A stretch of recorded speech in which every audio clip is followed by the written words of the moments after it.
So what if you killed Qianlong too? I can kill him too if he was in front of me. Wang Chuan suppressed his shock and tried to boost himself some courage. He jumped up and charged towards Emo, ignoring the reality about Emo killing Qianlong too. Emo looked at the scary temperamental Wang Chuan and his bulging fists. However, he shook his head. Wang Chuan was a far cry from Lang Ji. He was only a little stronger than that Pu Dongheng he met at Ninghai. Emo didn't even move, and when Wang Chuan was close to him, he sliced his hand in the air towards Wang Chuan's lower body. It was the first time Emo used wind blade in battle. If he wasn't only at stage 3 Qi gathering, he didn't even need to wave his hand and only needed a hand sign. At the moment, he still needed to incorporate movement to use it. And with his current cultivation Qi, he couldn't continuously use wind blade. He could only use it 5 or 6 times at most. Su Mu looked at Emo, who stood still with bewilderment. The moment when the latter just sliced through the air, Su Mu felt even more shocked. What was Emo doing? Seeing that Wang Chuan's fist was just about to hit Emo, Su Mu also didn't think before grabbing a short knife from his waist and charging over. Su Mu was much faster than Wang Chuan and arrived first. At the same time, he stabbed his knife towards Emo's waist. Pong! Pong! Su Mu felt his knife had stabbed Emo and rejoiced, thinking that the latter was only at this level. But soon, Su Mu noticed something wasn't right. Since his knife hit Emo, it shouldn't make that sound. Just when Su Mu wanted to take a proper look, he saw the bottom of a foot kicking towards his face. He didn't even have the reaction to dodge as he was sent flying meters away. Wang Chuan, who was still in the air, suddenly felt a cold wind slicing towards him. This feeling was very weird. If he had something in his hand, he really wanted to block it. But before he relinquished this thought, he felt his legs were swept by this frosty wind. He found that his lower body seemed lighter and pain seemed to be reaching up. The next moment, he could no longer go forward and just fell to the ground as his legs were severed in mid-air. He fell unconscious due to the pain. Su Mu crawled up immediately. Before he had time to celebrate that he wasn't heavily wounded, he felt blood rush up his throat as he spat it out. At this moment, he felt as though his organs had moved places. But Su Mu didn't have the mood to check his own injuries and just held the knife while dazedly stopping his steps. At this moment, his thought froze. He was just thinking again and again why Wang Chuan suddenly fell down and lost his legs? Could that swipe in the air cut off legs? Looking at Wang Chuan in a pool of blood, terror overcame Su Mu as he subconsciously took a step back. Wu Hong looked at the bloody scene with a pale face. Even though he had been in gangs for a long time, he had never seen such a bloody scene. Meanwhile, Emo was very calm facing this scene. It was as though it wasn't blood on the ground but just some water. What power was this, cutting off Wang Chuan's legs with a swipe? Su Mu kept asking himself. Even if his master came, he wouldn't be able to do that. Emo wasn't someone he could stop. No wonder he could take away the spirit-sensing stone without him noticing. If he also swiped at his leg like that and not kick on his face, then what would happen to him? Su Mu subconsciously looked at his feet. His bleak face was pale. Clank! Su Mu finally couldn't endure the terror in his heart. His knife dropped to the floor making a crisp sound. Emo walked over to a chair and sat down before looking at Wu Hong and said, "Last time, I said that I didn't annihilate this place because of courtesy to Wu Shueming. Since you pissed me off once again, and I still owe Wu Shueming, I will kill you all today." There was no more blood on Wu Hong's face at all. He always thought that last time Emo came to beg to Wu Shueming, but now, he realized that Emo never even had Metal River in his eyes from start to beginning. Emo didn't pay more attention to Wu Hong and looked at Su Mu. "I didn't kill you just then, and neither did I heavily injure you. Now, you answer a few questions for me. Don't make my mood bad. First question, how did you discover the silver heart grass?" Silver heart grass? Su Mu soon realized that Emo should be talking about silver leaf. Su Mu looked at Wang Chuan, who was unconscious on the ground, and subconsciously wiped sweat from his forehead. He felt his hand was shaking. He even felt that Emo was the real gangster. Their Metal River compared to him couldn't be more innocent and kind. He looked once again at Yi Mo's calm eyes and could no longer bear that suffocating silence. He said with fear, "I'm naturally sensitive to precious herbs and ores. I can feel them even 10 or 20 meters away, because I will be frequently staying in Luotsang, so I was prepared to buy a mansion. Coincidentally, there was a mansion on sale near the place Eru was living at, so I went to look at the house and found the silver leaf. At that time, I felt this thing wasn't ordinary and called my master. He told me to immediately dig it out and bring it back to Hong Kong." Emo looked at Sumu in surprise. Sensitivity to spiritual things. This was a heavenly spiritual talent. Even in the cultivation realm, a heavenly spiritual talent only appeared in more than thousands of years. He didn't think he would meet a heavenly spiritual talent on this spirit-deprived Erath. If Sumu was in the cultivation realm, he would be fought over by countless sections. Emo calmed down after a long while. He really didn't expect there to be a heavenly spiritual talent. If Sumu were to cultivate, he would be much faster than him even if the environment was spirit chi deprived. Although Emo didn't know what spiritual talent he had, but he probably had some since he could cultivate. However, judging from his speed, it shouldn't be too high. Just when Sumu looked at Emo in uncertainty, Emo suddenly waved his hand once again and hit the hand which Wu Hong was dialing a phone with. The hand fell to the ground. Wu Hong and Sumu both looked at Emo in astonishment. He didn't know why Emo would cut off one of Wu Hong's hand for no reason. However, Emo looked plainly at Wu Hong and said, "You still have 3 chances to dial the police, but after 3 times, you won't have arms or legs to dial numbers with." Wu Hong immediately started to shake. He didn't even let Emo see him dial the phone. So how did Emo know he was calling the police? But he understood that if he was not going to listen, then all his ligaments would be severed. Emo seemed to love cutting people's ligaments off. This man was too terrifying. But soon, Wu Hong discovered that although his hand was cut off, the blood was flowing very slowly. "You don't need to look. I'm not letting blood flow out too much so you can do things faster. If you still waste time, then you don't need to call anymore." Emo's cold voice sounded.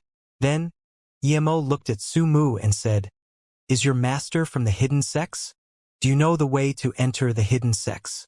And why does your master want the space abyssal rock and silver heartgrass?" 2 hours later, Emo walked out of the basement of the otherworldly entertainment. He didn't hold back this time. He pretty much killed all the heads of Metal River in Luotsang. Other than helping Wu Shueming, Emo also knew that if he were to stay in Luotsang, it would be better to annihilate such a power. In that night, he killed the most since he was reborn. Even last time in the desert, he didn't kill this much. Then, with a ball of fire, all the evidence was burned to ashes. Since Sumu's master thought of the space abyssal rock as spirit-sensing rock, then it meant that there must be more of it on Earth. Would Daoist Xian know about this type of rock? According to Sumu, Daoist Xian knew how to enter the hidden sex because he was from the hidden sex himself. This filled Emo with anticipation. Although the hidden sex people didn't come out to the mortal world, who knew if one day the strong people in the hidden sex would gang up on him? He eventually had to prepare for it. At least, if he could enter the hidden sex, then he could see their true power. Now, Emo almost made no progress in his cultivation. This wasn't something that could be changed with hard work. Even in the cultivation realm, it was normal to spend decades on the 12 stages of Qi gathering. Some people wouldn't be able to reach the peak of Qi gathering their entire life. There would be 2 more days before Daoist Xian would arrive at Luotsang. Perhaps at that time, he would be able to get something useful out of his mouth. At least, Daoist Xian would know more than that Wu Guangmong. If Wu Guang didn't want to say, Emo couldn't force him. But if Xian Daoist didn't say anything, then he wouldn't be polite anymore. After Emo killed all of Metal River in Luotsang, he left the otherworldly entertainment as though nothing had happened. But the second day, Luotsang was in turmoil. All of Metal River's men just realized that their superiors were gone and had disappeared completely. Panic covered the underground world in Luotsang, but soon people realized that something happened to Metal River at Luotsang. All the hoodlums started to run. Su Jingwen and Xiao Lei woke up very soon. Su Jingwen found that she and Xiao Lei had been brought inside a room. Although their hands weren't tied up, they felt weak and couldn't even stand up. Su Jingwen looked at Wang Peng and Su Lin, who sat opposite, and immediately understood that they were drugged. Xiao Lei encountered this situation more than Su Jingwen and also understood what had happened. "What do you want?" Xiao Lei didn't even look at Su Lin. Not long ago, Su Lin was still a handsome god to her, but now he was just a scum. Originally, Su Lin was prepared to explain to their reproach, but he didn't expect Xiao Lei and Su Jingwen to pretend he didn't exist. This ruined his mood. "Wang Peng, you're really despicable. Even if you have us through this means, you think you can run away? Unless you kill me. Even if you kill me, you won't live a stable life. Do you think your father's status can protect you? Quit dreaming." Su Jingwen seemed very calm. As long as Wang Peng felt threatened, then Su Lin was nothing. Wang Peng's eyes showed indifference. "Jingwen, how have I treated you? Don't you understand? When your mother was angry, I ran around everywhere for you and even contacted hospitals. But how did you treat me? It isn't much to say you were heartless. You know, your father also wanted to introduce me to you. Although my father is the director of the organization, but he is important for your father's future career. Plus, am I not worthy of you?" Su Jingwen sneered and didn't even say anything this time. "Jingwen, we haven't seen each other for a few years, so I feel sorry doing this to you the first time we meet. But I'm also doing this for your benefit. It's true that we're going to be filming a movie. This time, the Song family is investing in it, and young Master Peng will advertise it. I'm the main character and you are the female main character. I'm sure you will be famous immediately. Plus, you know young Master Peng's family conditions. There's no harm for you?" Su Lin said after noticing that everyone ignored him. At this moment, Xiao Lei suddenly looked at Su Lin and coldly said, "Scum!" Su Lin's face immediately turned pale. He stared at Xiao Lei and said, "Xiao Lei, don't look too high of yourself. You're just a secondary item. Since you want to follow Su Jingwen, then don't blame me. After you enter the circle, you will know I'm doing this for your benefit. Young Master Peng, I will be helping Xiao Lei change her views first." Seeing that Su Lin was coming to pull Xiao Lei's clothes, Su Jingwen suddenly felt disappointment. She wasn't disappointed at Su Lin, but at herself for having a good impression towards such a scum. Was it just because he was a little handsome? Stop! Although Xiao Lei wanted to maintain her composure, she couldn't stay calm when Su Lei was actually coming to tear off her clothes. Although Su Lin stopped, he smiled. "Xiao Lei, I admit you're very pretty, but I've also fucked a lot of girls prettier than you. Perhaps once you enter our circle, you'll realize how pathetic your resistance is today. Of course, I know that you think I'm bullshitting now. I won't explain to you. Don't worry. Regardless of whether it's your first time, I will still be very gentle." Su Jingwen coldly stared at Su Lin, who was not far away. She still seemed calm though. Jingwen. Xiao Lei's calmness was pretended, but she didn't know if Su Jingwen was pretending. She had experienced much more than Su Jingwen. There was no reason Su Jingwen wasn't to be scared. At this time, Xiao Lei called out to her helplessly.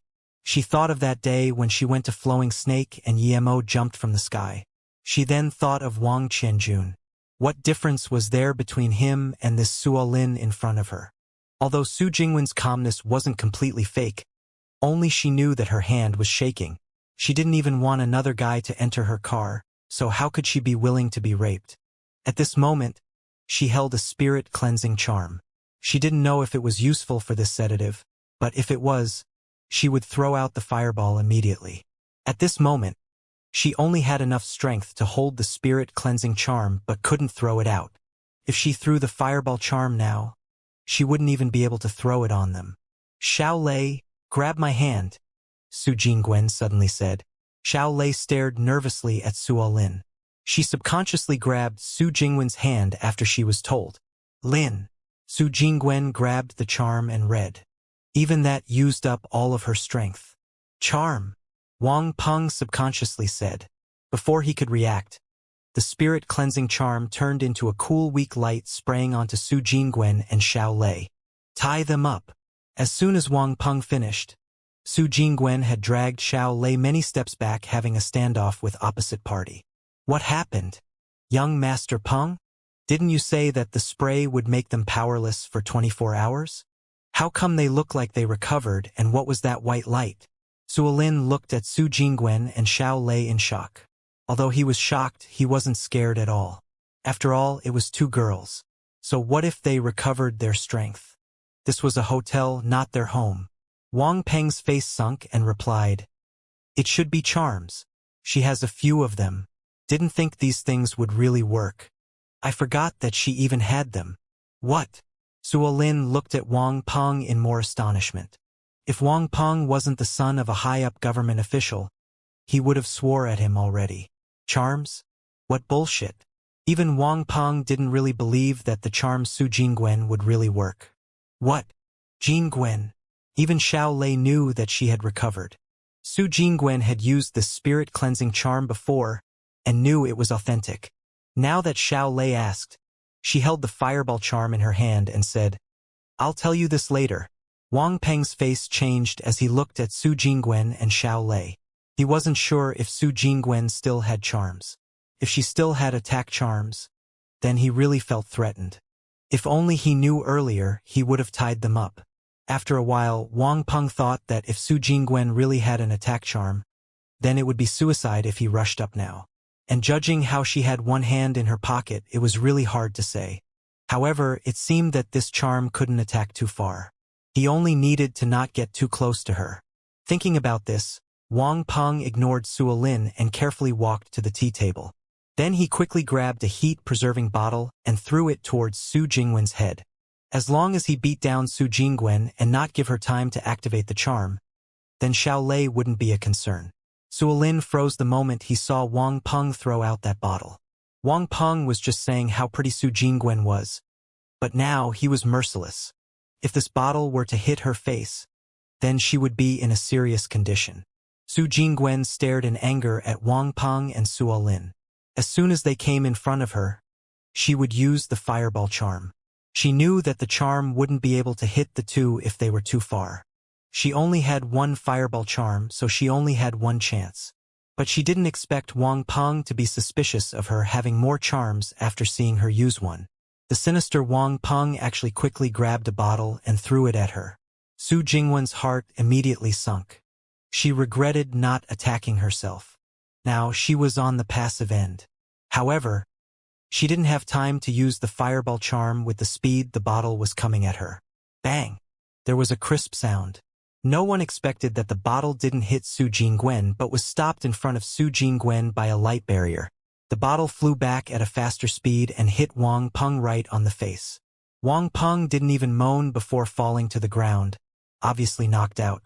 Suolin and Xiao Lei were shocked by this magical scene. They could no longer react, but Su Jingwen did. Although she didn't know what had happened, but she knew now was her best chance to counterattack. She took the fireball charm, walked up a few steps, and threw it towards Suolin while saying, "Lin." Before Suolin could react, he was immediately surrounded by a ball of fire. He howled and rolled on the ground before soon passing out like Wang Peng. The charm Yi Mo sold Su Jingwen was the lowest grade fireball. It wasn't enough to take Suolin's life, but soon, he was burned into deformity by the fireball. Not only was all his hair burned, but his face was also a charcoaled mess. He shriveled on the ground while constantly spasming. "Jingwen, what was that? What just happened?"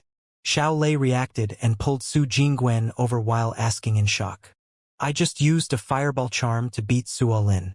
Quick, let's call someone." Su Jingwen looked at Suolin, who was burnt black. Although she was scared, but she felt more satisfaction. "Charm, it's really charms. Was what Cheng Fei said true?" Xiao Lei murmured to herself. "We'll talk about this later. Call first," Su Jingwen said. "Call the police?" Xiao Lei also calmed down. Su Jingwen shook her head. "We can't call the police. Who knows if Wang Peng has made some arrangements. I'll call my dad." Then Su Jingwen immediately dialed her dad's number. After the call, Su Jingwen saw Xiao Lei start to tie up Wang Peng while in a daze. She suddenly thought of something. What was that light barrier that blocked Wang Peng's bottle? Su Jingwen felt that light barrier came from her wrist.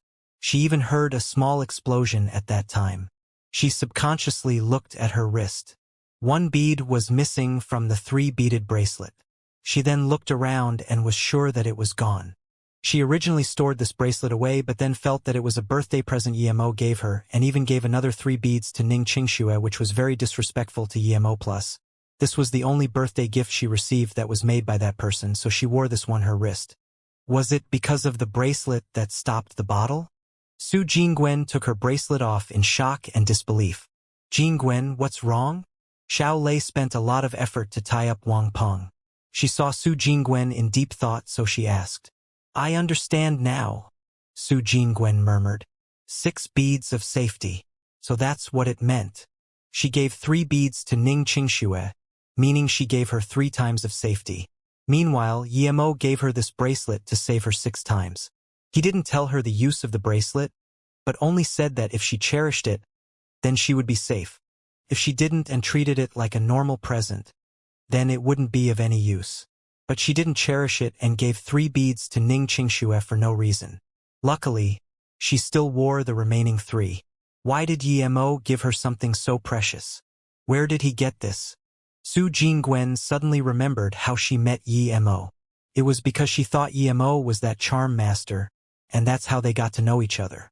Charm master? Su Jingwen felt shocked. She finally understood that Yemo was the person who sold her the charms. She didn't recognize the wrong person, but he just didn't admit it. Why didn't he admit it? Su Jingwen thought and immediately understood. His powers were too shocking. He didn't want to expose himself. After all, she wasn't close with him.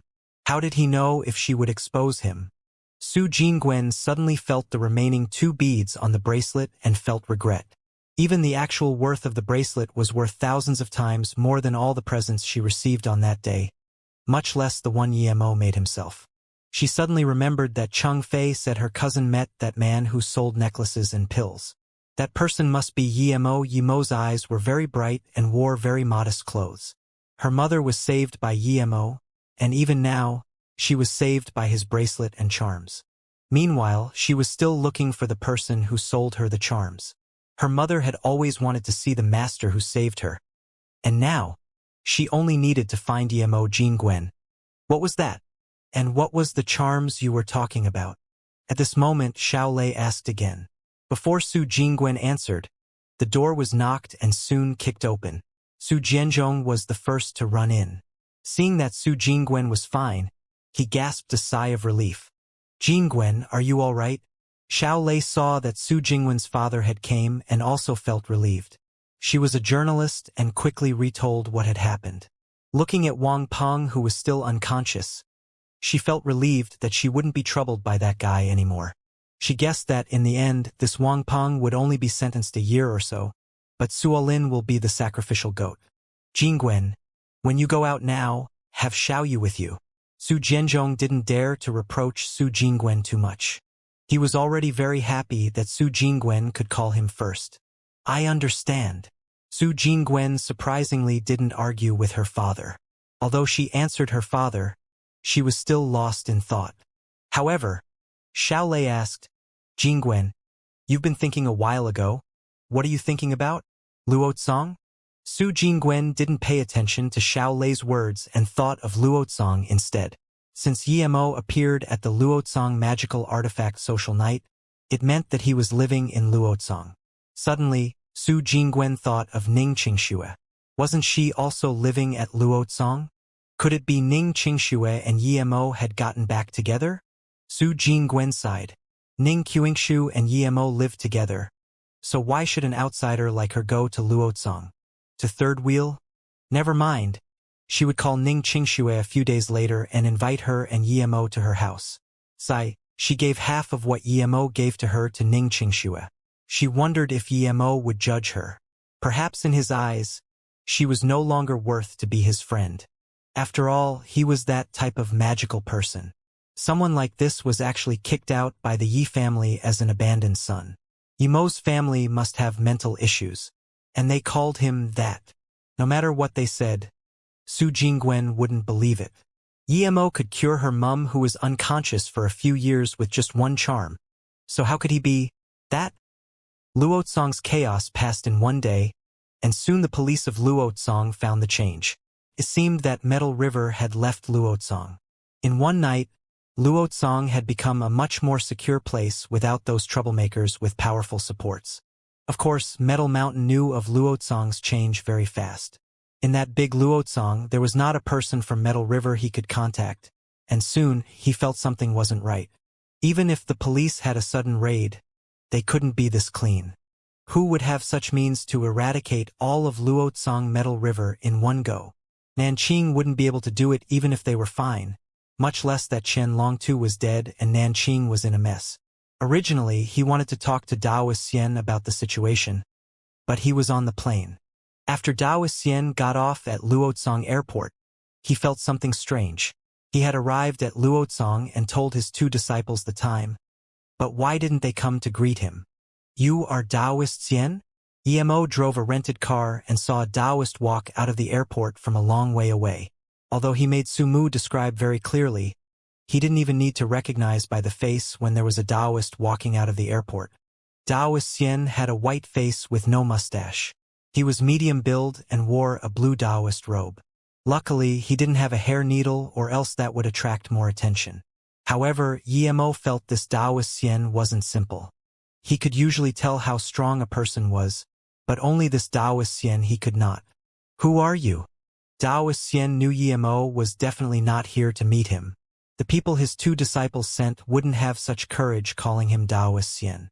Emo laughed and said, Of course I'm here to bring you to your two disciples. But don't worry, the place they are now is relatively safe. What did you do to Su Mu and Wang Chuan? Xiao Daoist immediately knew that not only was Emo not here to pick him up, but was instead here for trouble. Emo sneered. Xiao Daoist, your disciples say you're someone great. But don't tell me you don't dare to go on my car. Humph. Drive. Daoist Xian wouldn't think of Emo as a threat. No matter how much people Emo had, he wouldn't be afraid. He had cultivated ancient martial arts to the peak of black level, so it could be said that there was rarely anyone who would dare to mess with him. Even if Emo brought him to a cave of tigers and dragons, he would dare to challenge it. Emo knew that someone like Daoist Xian would definitely go on his car due to his confidence. Emo knew from Sumu that the reason Nanqing didn't dare to touch Metal River was due to his master Daoist Xian. Could make Qianlong too, who had Wuchang, feel threatened. Could be seen that Daoist Xian was not bad, and he indeed couldn't tell how strong Daoist Xian was. He heard Sumu say that the reason Daoist Xian came to Luotsong so urgently was because he found silver heartgrass, and another reason was Yemo's space abyssal rock. Daoist Xian indeed didn't consider Yemo's gang a threat. He believed Yemo had more people with him. Of course, they didn't how scary someone who cultivated ancient martial arts to his degree would be. Perhaps they only knew that Sumu and Wang Chuan was his disciple. With a disciple like that, the master couldn't be much stronger. If they really thought that way, he didn't mind showing them some power later. He would make the bold people fear and beg him before killing them. Why did you drive the car here? Daoist Xian reacted and found that Emo had driven the car to a barren place in the rural area. Emo walked off the car and said, Come down, Daoist Xian.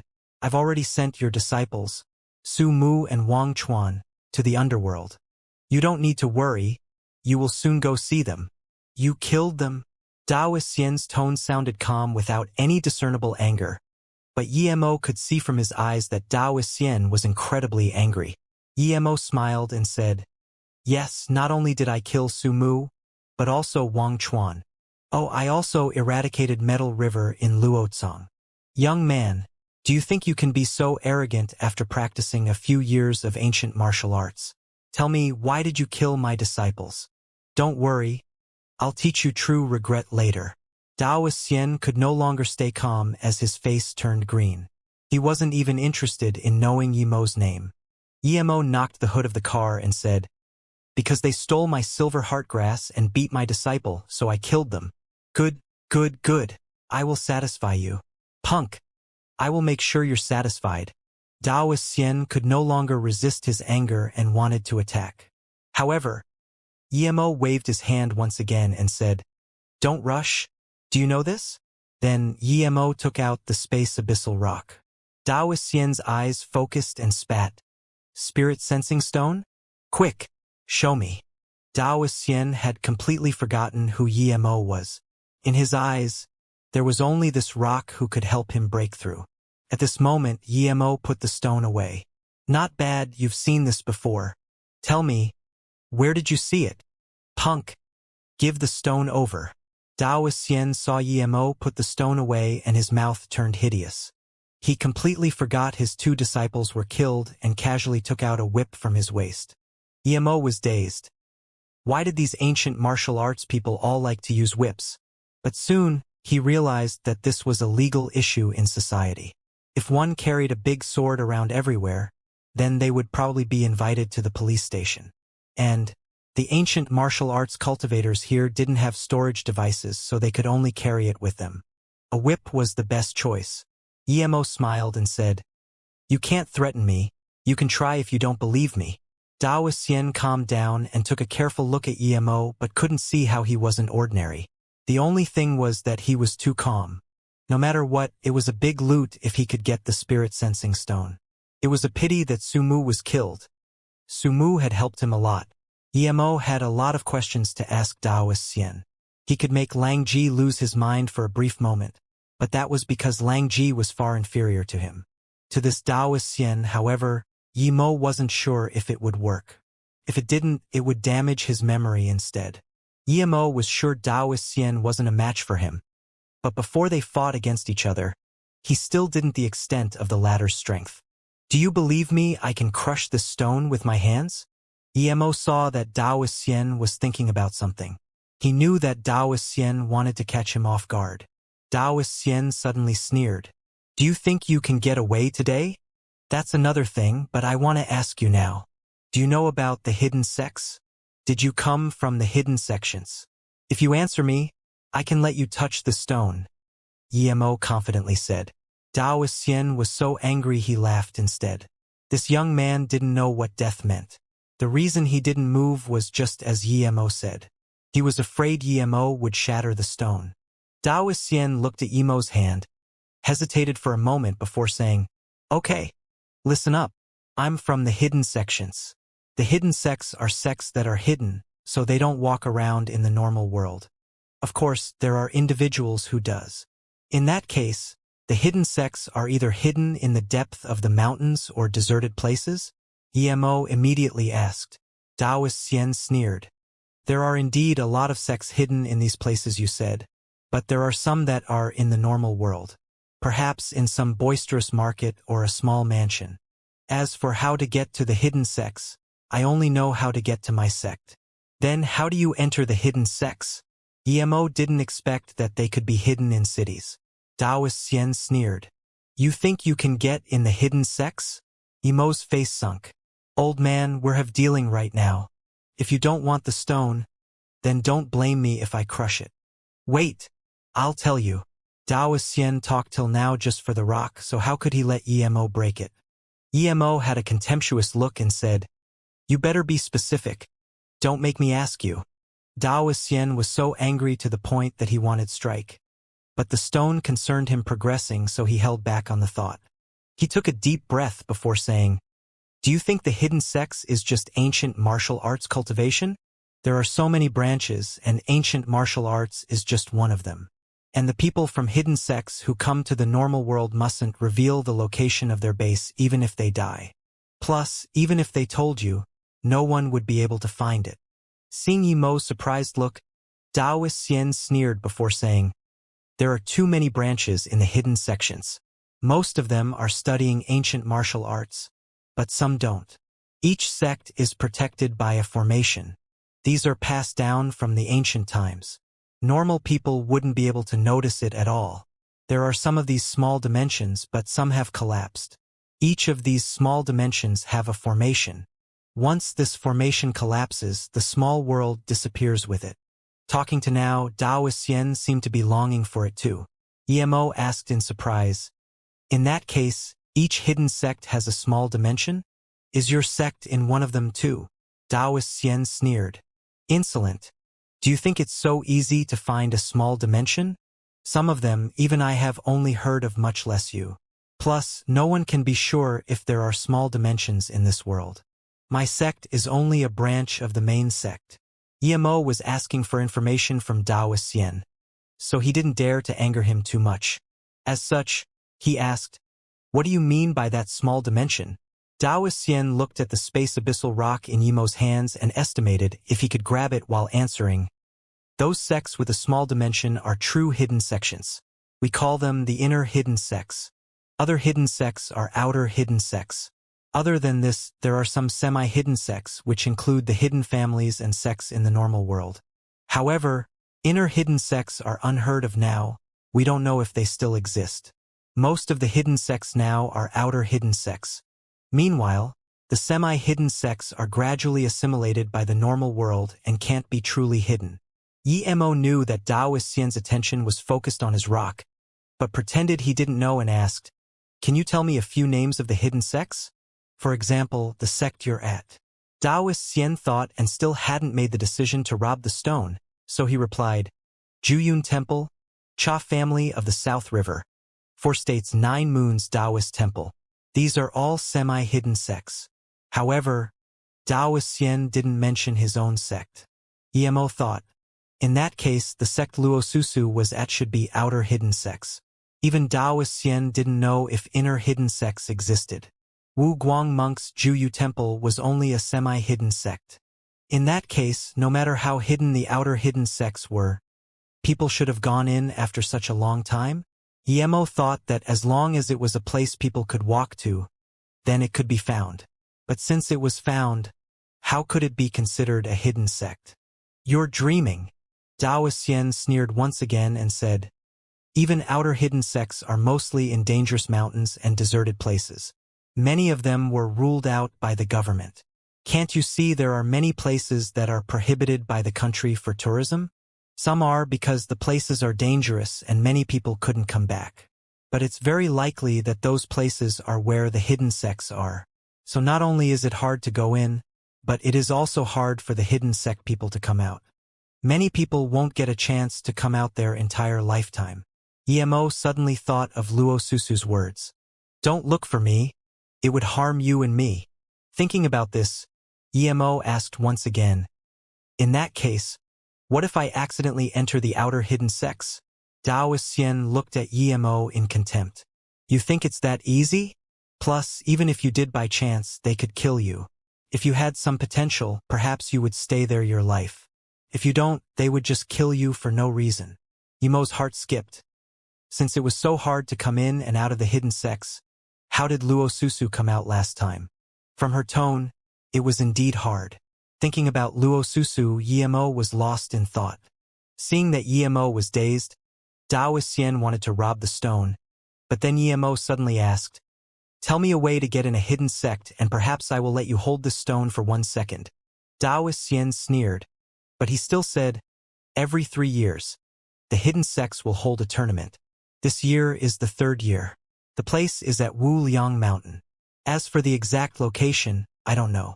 Emo was very satisfied with Taoist Xian's answer, so he casually threw the stone to Taoist Xian. Very well. I'm very happy with your answer. You can hold this for 1 second. Taoist Xian saw the stone flying at him. His eyes were desperate and didn't even think before grabbing at it. Just when his hand touched the rock for less than 1 second, the rock flew out of his hand and back into Emo's. Emo chucked the rock and said, okay, I've let you touch it. I'm going to put it away. Qi control at will? Taoist Xian yelled out in shock. Cultivating inner qi to such an extent. Even he couldn't do it now. It would be hard to say if he could do it even if he reached Earth level. After saying this, Taoist Xian immediately realized Emo was tricking him. At this time, his whip had flown towards Emo's head with a sharp howl. If Hu Qiu's whips were an onslaught of whip shadows, then Taoist Xian's whip was a screen of whips. Not only did it seal Emo's front, back, and lateral sides, but it also brought a strong oppressive feeling. Comparatively, Hu Qiu's whips were child's play. Emo was sure that if he was still stage 2 Qi gathering, he would meet his end. This person's whip was too strong, and he was someone who truly cultivated out inner qi. His inner qi was on par with Yi Mo's qi. It could be said that other than Yi Mo's identity as a spirit qi cultivator and could use some magic, then he was worse than this Taoist Xian in other aspects.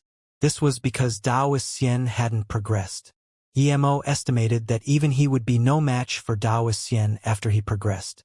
If Yi Mo wasn't a cultivator, he could fight in close-ranged battles with Taoist Xian. However, he was indeed a cultivator. Fighting with this Taoist Xian in close range was fighting with a shortcoming to the opponent's strength. Yi Mo's fists surged with qi and hit out tens of strikes. The fist winds struck with the screen of whips, creating cracking sounds.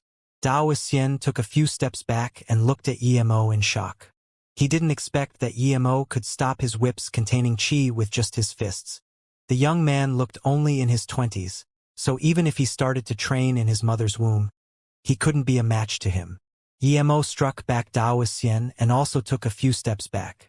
This Taoist Xian wasn't easy, but Yi Mo didn't dare to use Wind Blade and Fireball now. He could only look for his chance and use the Wind Blade at that time. The moment he used it and failed, Taoist Xian would be wary. He wouldn't even think about Fireball, since it would only be a waste of his qi. With this Taoist agility, there was no way his Fireball could land. The weakness of the Fireball was exposed in such a battle. If Yi Mo was in Foundation establishment, then he could casually use Fireballs and perhaps this Taoist Xian would be gone with one Fireball. However, he was only stage 3 qi gathering. Perhaps before he even used his second Fireball, that whip would come. With Taoist Xian's experience, it was very easy to see the weakness of his Fireball. Young man, you're very good. No wonder my 2 disciples would die to you. But if that's all you got, then don't even bother asking about the hidden sections. Go die with my 2 disciples. Then, Taoist Xian didn't even wait for Yi Mo to catch his breath before his whip turned into a black shadow striking towards Yi Mo's waist. Yi Mo just struck away Taoist Xian's whip and his hand was still hurting. He knew that this whip wasn't made from ordinary material. Just as Yi Mo expected, Taoist Xian's whip was made from a weapon-making sect. This whip was an attacking magical artifact. Looking at Taoist Xian's whip looming over, Yi Mo frowned. He thought that he should prepare a weapon for himself. Otherwise, he would be fine with ordinary people, but against this Taoist or someone similar to him, he was at a disadvantage. Bang! Bang! Yi Mo's fist struck the whip. Although his spirit sense was strong, this Taoist Xian's movements were extremely rapid. As soon as Yi Mo knew where the whip would come, it had already come. Seeing Yi Mo deflect his whip for the second time, Taoist Xian sneered. He also saw Yi Mo's disadvantage and he didn't believe that Yi Mo had more inner qi than his decades of training. When Taoist Xian's second whip was stopped by Yi Mo, he didn't even pull the whip back. The whip turned in mid-air and attacked for the third time. It seemed to Yi Mo there was only one whip shadow, but luckily Yi Mo had spirit sense. Although the use of spirit sense was very little when fighting with someone like Taoist Xian, it still had some use. Before this whip even hit Yi Mo, there was a searing feeling coming from it. Yi Mo's spirit sense had noticed that this whip was thicker than the other 2. Yi Mo immediately knew this was Taoist Xian's killing blow and focused. The feeling this whip gave Yi Mo was that the center of weight wasn't at the middle of the whip but at the handle. If he attacked the middle of the whip like he did before, he would be helping Taoist Xian to make the whip attack himself with greater power.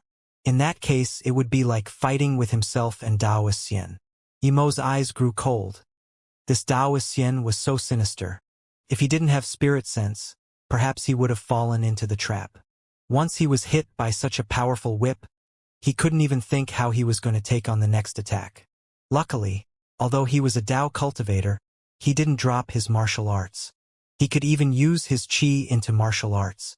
Otherwise, he would lose with just his stage 3 qi gathering. When the searing whip came, Yi Mo suddenly struck out his fist towards the middle of the whip. Taoist Xian's eyes were filled with joy. There was contempt at the corner of his mouth, and he thought no matter how strong Yi Mo was, he was still going to drink his piss. But suddenly he felt something wasn't right. Although Yi Mo struck his whip, he didn't feel anything on it. Or perhaps, Yi Mo's hand didn't even touch his whip. What was this? Dao Xian wouldn't believe that Emo could tell where the force of his whip was at. He was already half a step into Earth level. Not even an Earth level fighter would be sure to tell where the power of his whip was, so how could Emo see it? But what made him more shocked happened. Emo suddenly disappeared into thin air. Dao Xian was very confident in his whip. He sealed all of Emo's escape routes, forcing Emo to clash with him. So how could Emo disappear? Then, immediately after, Dao Xian found Emo. He seemed to have used something to go invisible, but Emo couldn't hide his inner chi waves from him. In that moment of hesitation, Dao Xian's whip slowed a little, and just at that point in time, Emo had grabbed the handle of the whip. Suicidal. Dao Xian sneered. He didn't know how Emo found out, but even if he did, grabbing the handle of the whip was suicide. Just when Dao Xian wanted to use more inner chi as he kicked towards Emo, he felt a certain coldness. Amongst the heat of his searing whip, there was a sudden gust of coldness that made him shiver. He had fought countless people and knew that any bad premonition could make him lose his life. Dao Xian was a careful person and could no longer care about Emo. He wanted to retreat as soon as possible. But then immediately his two legs felt cold. Not good. Dao Xian immediately knew he was struck by some projectile. What was it though? Even he couldn't notice it. Even if he couldn't block ordinary projectile, he could still feel it. However, the projectile this young man used today wasn't something he could notice. He only felt some coldness on his leg. Drop. Dao Xian suddenly lost his balance and fell to his ground. What made his heart shiver was that he found both his legs were cut off by something sharp and fell aside far away. Under such shock and anger, Dao Xian's hand loosened, and his whip fell into Emo's hands. Emo took a careful look at the whip. It was indeed not bad. Even the materials were good, and he couldn't tell what it was made from. Dao Xian quickly stopped the bleeding in fear. Even now, he still didn't know what Emo used to cut off his legs. Emo looked at his hand from which a layer of skin came off. Blood even seeped out of it. He casually put away the whip, looked at Dao Xian and said, "You're very strong, the strongest opponent I have faced. You're not the one who injured me the most, but you're not bad. What projectile did you use? And where did you put the whip?" Dao Xian had regained his composure. Emo sneered. "You still have the mood to care about that? Let's talk about where you planted my silver heartgrass, so I won't get angry." Dao Xian didn't expect that despite him having the upper hand, he somehow had his legs severed in the turn of an eye, and he was now someone so vulnerable. Dao Xian had regained his calm and knew that he had no way out of this young man's hands. After staying silent for a while, he calmly said, "If the moment I felt that coldness I jumped up or took the whip back to defend, your projectile wouldn't be able to reach me?" Emo smiled plainly and said, "Indeed, that way, I wouldn't be able to hit you. Then why didn't you use your projectile to hit my arms? Even if I took the whip back, wouldn't you have much greater chance of cutting my hands off?" Dao Xian was full of regret. He didn't think that frosty wind would be so scary. If Emo just used that frosty wind projectile to hit his arms, although he would lose one arm, he would probably have greater chance of surviving. "Because I don't want you to go, as long as you can't move, it would be easier for me to kill you." Emo didn't originally expect his wind blade to be able to cut off Dao Xian's legs. He just wanted Dao Xian's legs to be injured so his fireball would be effective. He didn't expect that this Dao Xian didn't even take back his whip to block the wind blade. Then, Emo used a fireball which struck Dao Xian's broken legs. Under the fire, it immediately turned into nothingness. Seeing Emo could use a fireball so easily, Dao Xian's face was now full of extreme terror. He didn't feel such terror when he knew he was going to die. After a moment, he said, "Just who are you?"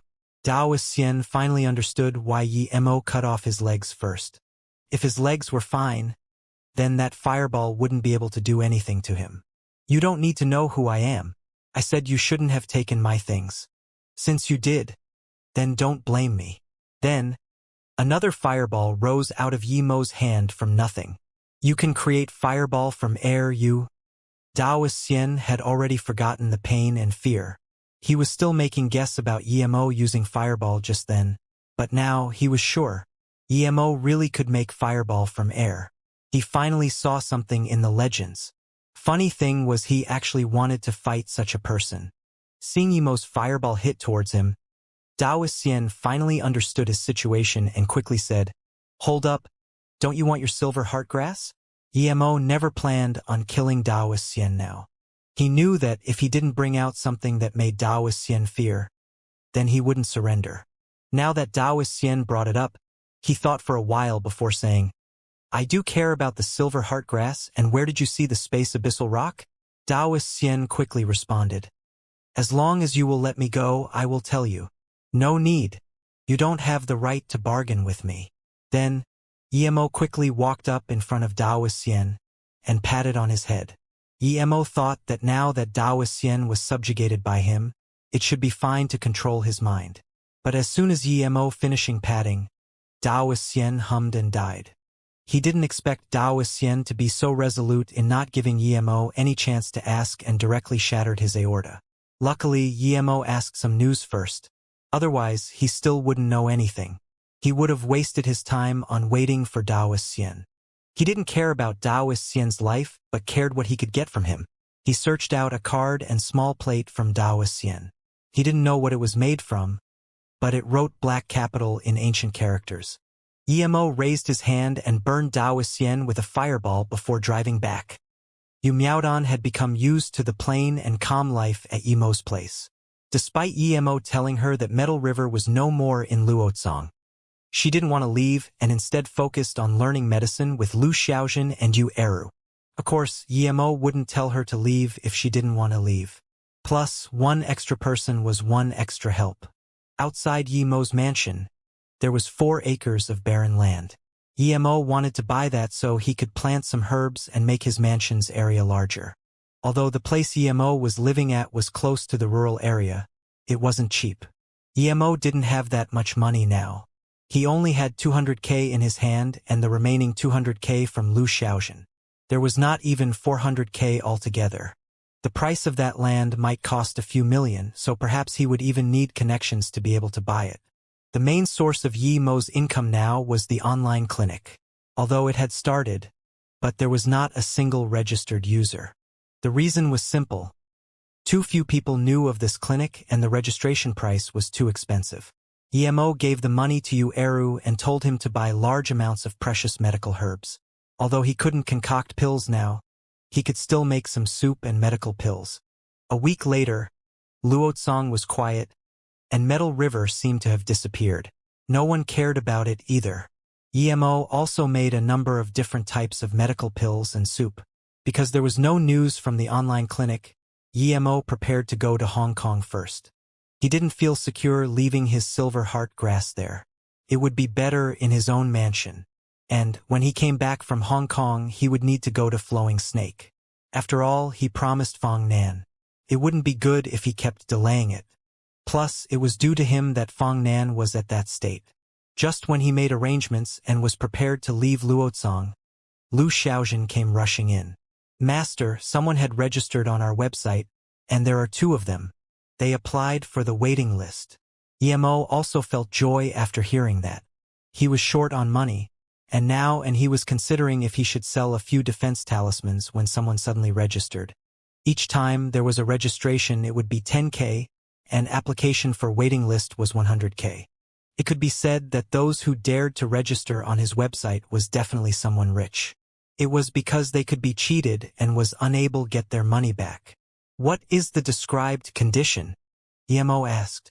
Lu Xiaojin dejectedly said, "One is a vegetable person for 2 years in Hong Kong, and they also said if you went to Hong Kong they would pay multiple fees. The other one is even further away in America. They also need you to go over there. The condition is whole body has soft bones." Normally, Emo would have rejected it straight away. Running to Hong Kong to treat a vegetable. He didn't want to earn that hard money, but now it was convenient. He was going to Hong Kong, so he didn't mind earning this money. "Okay. Immediately get the Hong Kong patient's address. Allow him to be on the waiting list. As for the America one, reject the waiting list. Do not refund the registration fee," Emo said. Lu Xiaozhen hesitated for a while before saying, Master, this is a vegetable, you? Emo smiled. Don't worry. Help me do the procedures to get to Hong Kong. The faster the better. Doesn't matter if we pay a little extra. Vegetable people usually weren't serious. He didn't even need to go himself. It would be fine if he just brought a charm. For Emo, it wasn't hard at all. It would only be troublesome if it wasn't a normal vegetable. Lu Xiaozhen admired Emo so much that she almost worshipped him. Since Emo said it was fine, then she believed it would be fine. She immediately permitted the Hong Kong patient and rejected the American patient while telling the American patient if treatment is needed, he needed to get to the appointed place. Lu Xiaozhen was very fast and clean in doing these procedures after staying a few years in Luotsang. She only took 3 days to do something that would take 2 weeks. However, Emo would be going with a tourism company to Hong Kong. Hong Kong, Qing Quan Bay. Although the scenery here was good, the region near the mountain was private property. Outsiders could only see the view from afar and was not allowed in. Meanwhile, the most grandiloquent mansion wasn't the mansion on the mountain waste, but instead the temple behind the mansion. This mansion was extremely grandiose whether it was outside or inside. There were 4 big men standing at the door of the temple. At the moment, there were 4 people inside the temple, and one of them was on the bed unconscious. This man looked like he was in his 50s. His face was very skinny, and it had this unhealthy yellow to it. Other than the man laying down, there was 3 other people. One was a middle-aged man and had a very heavy expression on his face. Beside the man was a woman less than 30.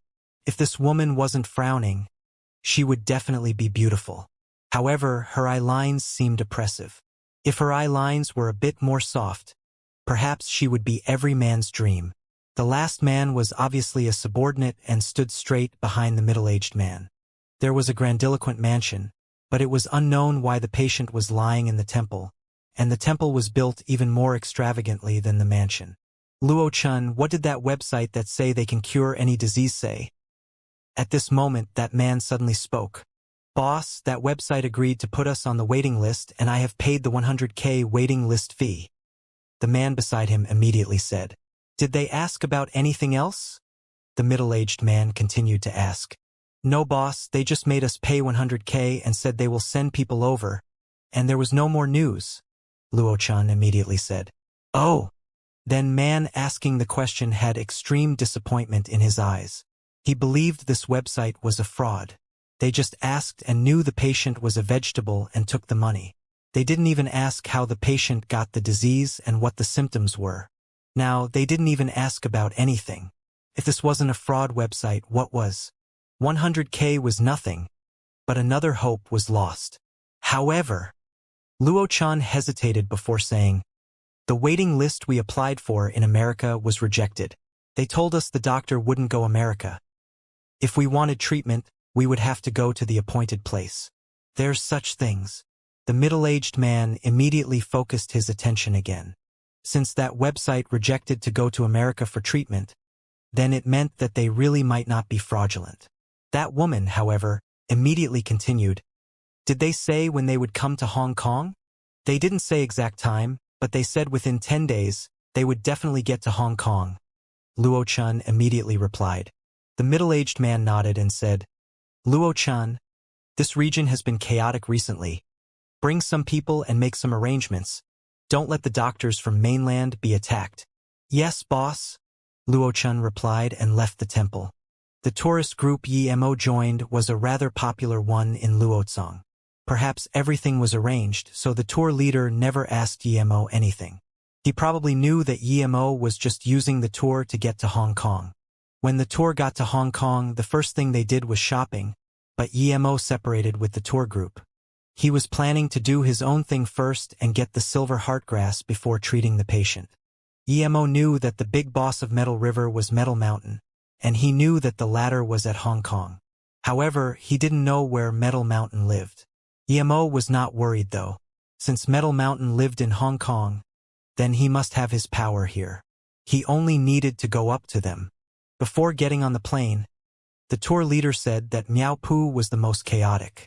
Although it was very popular, foreign tourists should not go there. Emo wanted to find Metal Mountain, so of course, he needed to go to the most chaotic place. Metal Mountain was the Mafia Lord.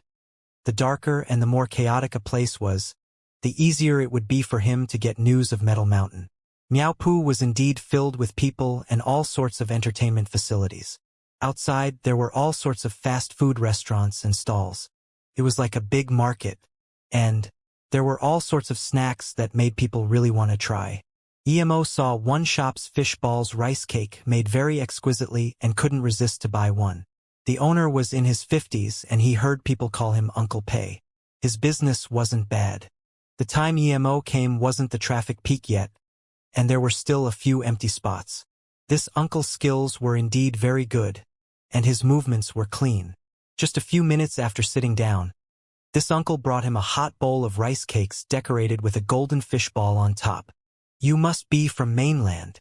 After giving Emo the bowl of rice noodles, the uncle didn't have anything to do, so he casually started a conversation.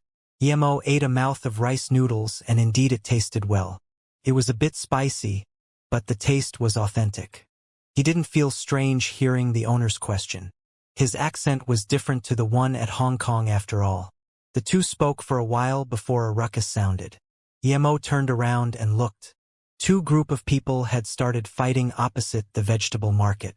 Two people even ran over here. The people chasing behind pulled out a hack knife from somewhere and chased. Emo looked at the two groups fighting. This place was indeed chaotic.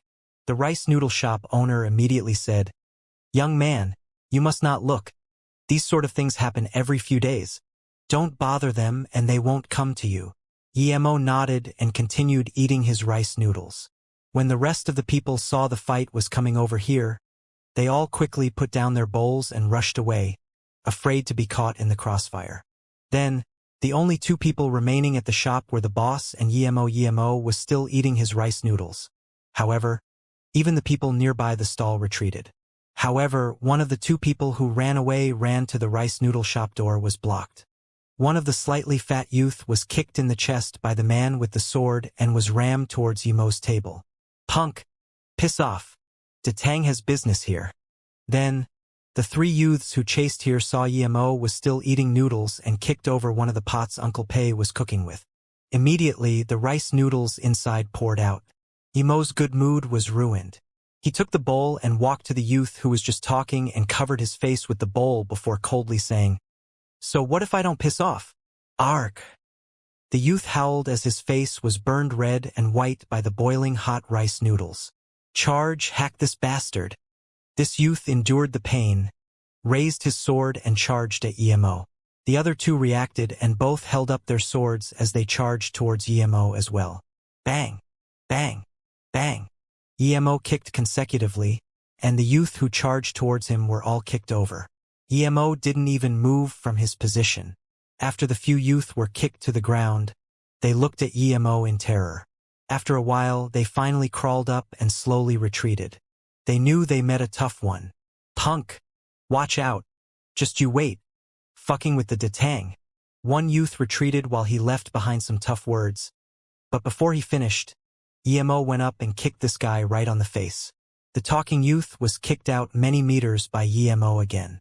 His nose was bleeding and two of his teeth fell out. Then he turned around in terror, not daring to say anything. That slightly fat youth also got up shakily and wanted to retreat. "You come over," Emo suddenly said. This youth walked shakily in front of Emo. May I ask what you want me?" Emo's movements were too scary just then that he couldn't even say a complete sentence. "Do you know Metal River?" Emo casually asked. "Metal River?" The fatty's expression changed immediately and said, "I don't know, I'm going." Then the fatty stumbled out of the shop. Emo didn't go stop him. He thought that if you don't know never mind, then why so scared? At this moment, the Uncle Pei looked at Emo with admiration before coming up and saying, "Young man, the people you just hit are from Detang. Even the police can't do anything about them. You should leave quickly. If they come, it will be hard for you to escape." He believed that although Emo is good at fighting, but that didn't mean anything in front of Detang. Emo thanked this Uncle Pei for his warm heart and stood up. At this moment, the police cars finally came. After leaving the shop, Emo prepared to find a hotel to live first. He wasn't afraid of the mafia's revenge. He just didn't want to be wasting time with the police. Emo was disappointed on not being able to hear about Metal River. However, his main purpose coming to Hong Kong was to get his silver heart grass back. The second purpose was to cure disease, so he needed to find a place to stay first and go to a nightclub at night to search for more information. After finding a place to live, Emo took a shower, and when it was nighttime, Emo was prepared to go to that Uncle Pei's place to have another bowl of rice noodles before searching for news of Metal River. But when Emo came to this place, he found that the shop was closed and a lot of people surrounded the door. There were blood stains on the ground. Emo immediately had a bad feeling. Then, he heard someone say, Uncle Pei was a good man for his entire life, but was hacked just because he reminded that mainland kid. What happened to that Uncle Pei you were talking about? Emo immediately came and asked. The crowd all turned to leave as soon as they saw Emo. No one wanted to talk to Emo. Emo grabbed the nearest old man and asked, Tell me, what happened to Uncle Pei? The elder had a face of fear when he saw Emo grab him. So he quickly said, I don't know. Let me go. Oh, you don't know? Then I'll immediately go around saying you are advertising the bad things Detang has done, Emo cruelly said. The old man was so scared by Emo words that he immediately said, Please don't say that. Lao Pei was killed just because he told someone who got into conflict with the Detang to leave quickly. This mainland youth got away, but Lao Pei lost his life. Obviously, this old man didn't know Emo was the mainland youth Lao Pei told to leave. Emo's face immediately grew bleak. He was extremely furious. Lao Pei was killed by these people just for warning him. It seemed that before he found Metal River, he needed to go visit Detang. Where are the fugitives? Emo asked. In the Hong Kong now, the fugitive shouldn't be able to get away with murder, especially in broad daylight. Already ran, the police are chasing after him, I don't know the specifics. The old man replied quickly, but seeing from his expression, it was certain that this would end with no result. Where do the Detang people usually gather at? Emo asked again. The old man looked around and saw no one come to help him. He was more and more worried and quickly said, Normally, at Sanli Feng's Earth Heart Entertainment. That's Detang's land. I beg you, let me go. Emo let go of his hand and the old man ran away quickly. He didn't even dare to turn around to look at Emo Earth Heart Entertainment. Emo never thought he would come to Hong Kong to fight with the mafia as soon as he destroyed Metal River in Luotsang. To be honest, he didn't want to do it at all. It wasn't that he was scared, just that it was troublesome. Plus, what the mafia did had nothing to do with him, but he always happened to meet these people. Normally, people who encounter these things would try to get away as far as possible with guilt. But Emo wouldn't. He couldn't let Lao Pei die for no reason due to him. In addition, perhaps he could hear about Metal River in Detang. Emo called a taxi and headed straight for Earth Heart Entertainment. If possible, he didn't mind eradicating Detang too. He casually spread chi around his face to avoid being captured by cameras. Emo didn't want to be on the wanted list in Hong Kong, since he came to kill today. Detang's gangsters could be fine after killing or judged as accident. But he couldn't. It was very boisterous inside Earth Heart Entertainment. Emo scanned and it was messy. Everything was done there. As soon as Emo came to the door, someone stopped him. Brother, I have never seen you before. First time here? At this moment, a youth with curly hair walked out, and as soon as he saw Emo, he pointed at Emo and called out, It's him. He broke two of Brother Fei's teeth in South Street. This curly-haired youth immediately recognized Emo Go. As this curly-haired youth called, 7 or 8 people charged out. Emo sneered and didn't hold back. How could these normal gangsters endure his attacks?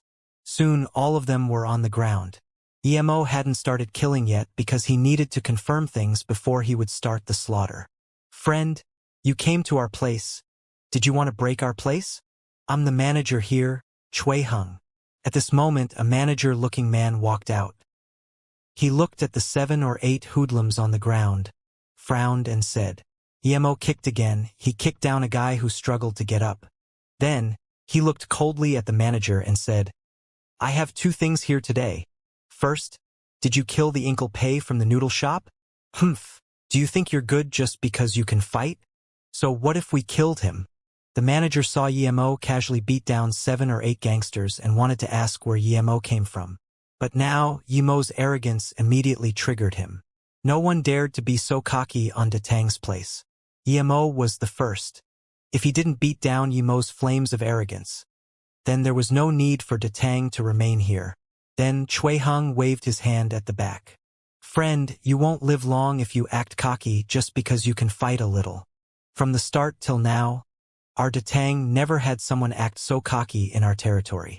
Even people from Metal River didn't dare to, much less you. Since you are so cocky, then I will show you the price for your cockiness. Yemo sneered and also felt happy. These people indeed knew about Metal River. It seemed he came to the right place.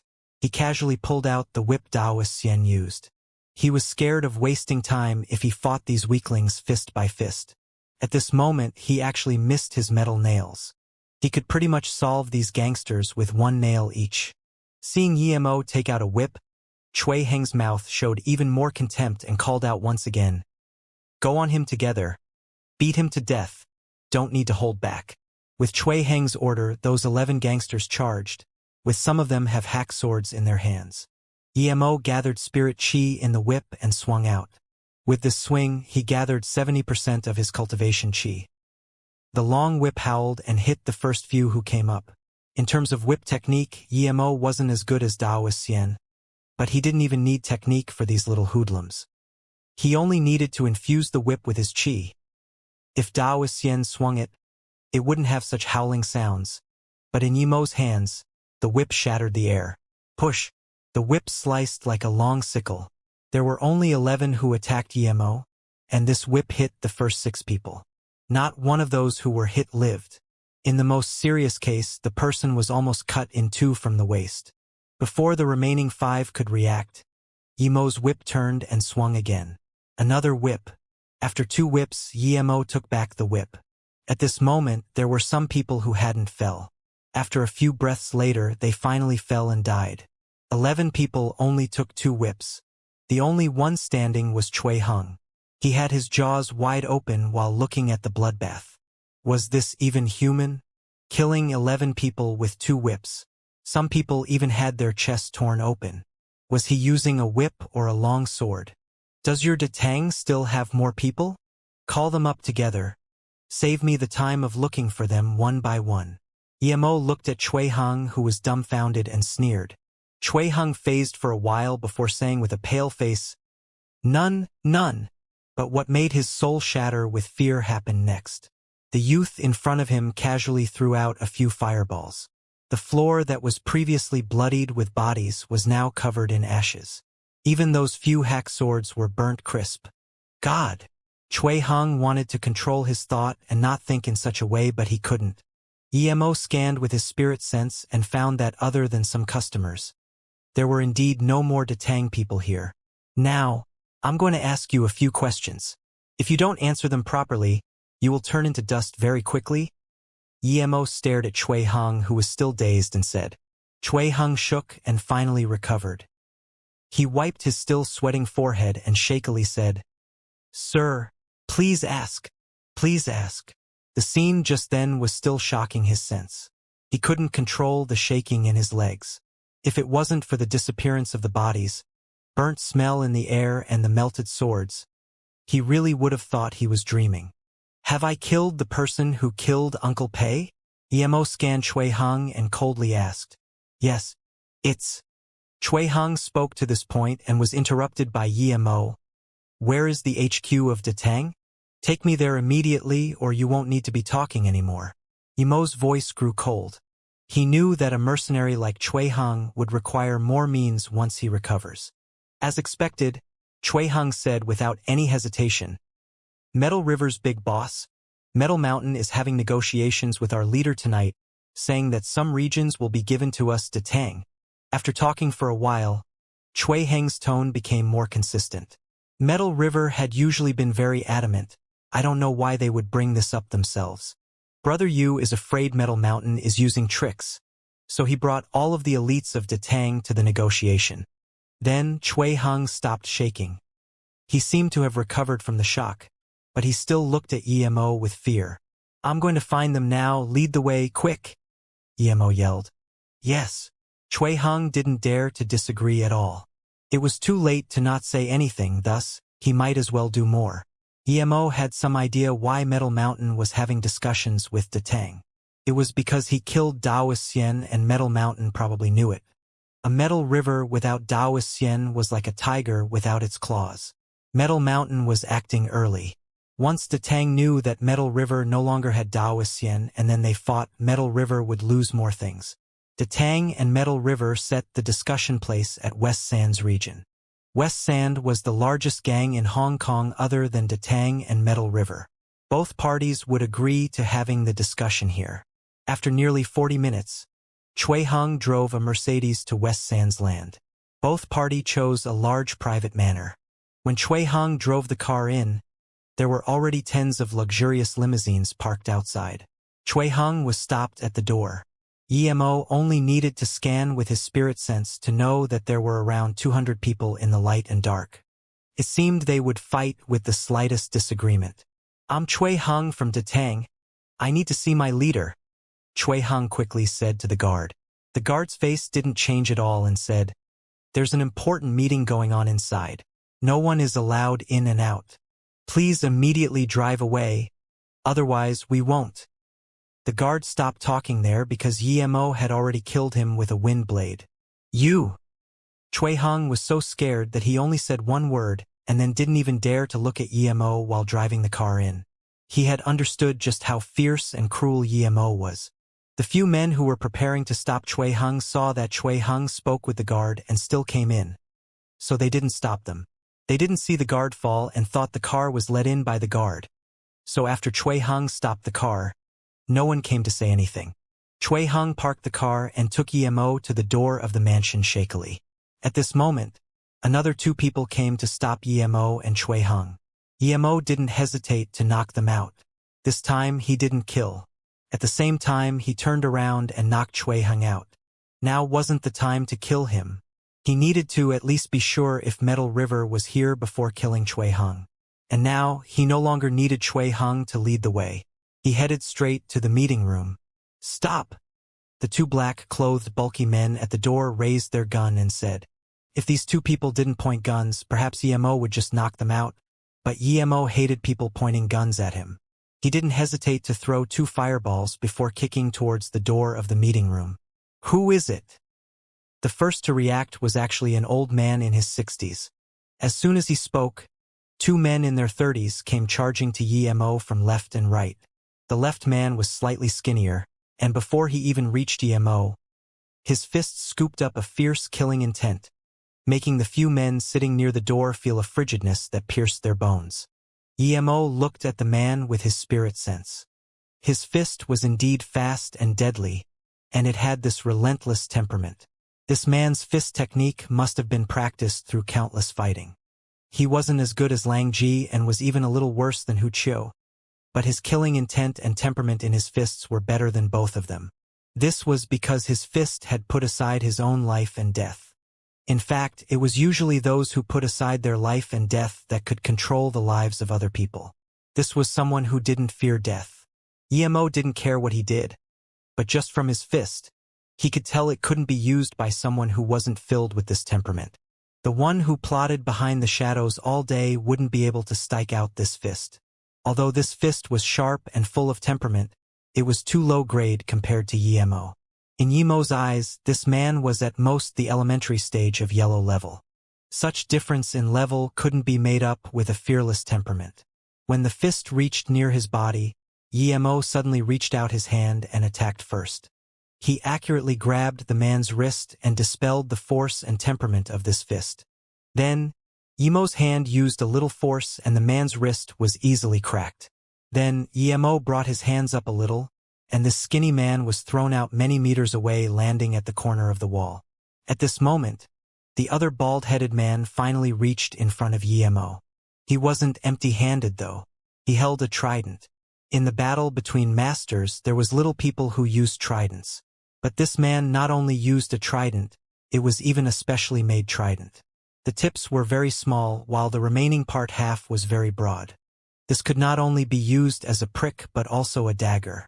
Now, the man charged at Yemo using the trident as a dagger. He aimed one prick at Yemo's waist instead of using the entire trident. Although this man was very fast, he was nowhere to hide under Yemo's spirit sense. This man was much more bleak than the other man.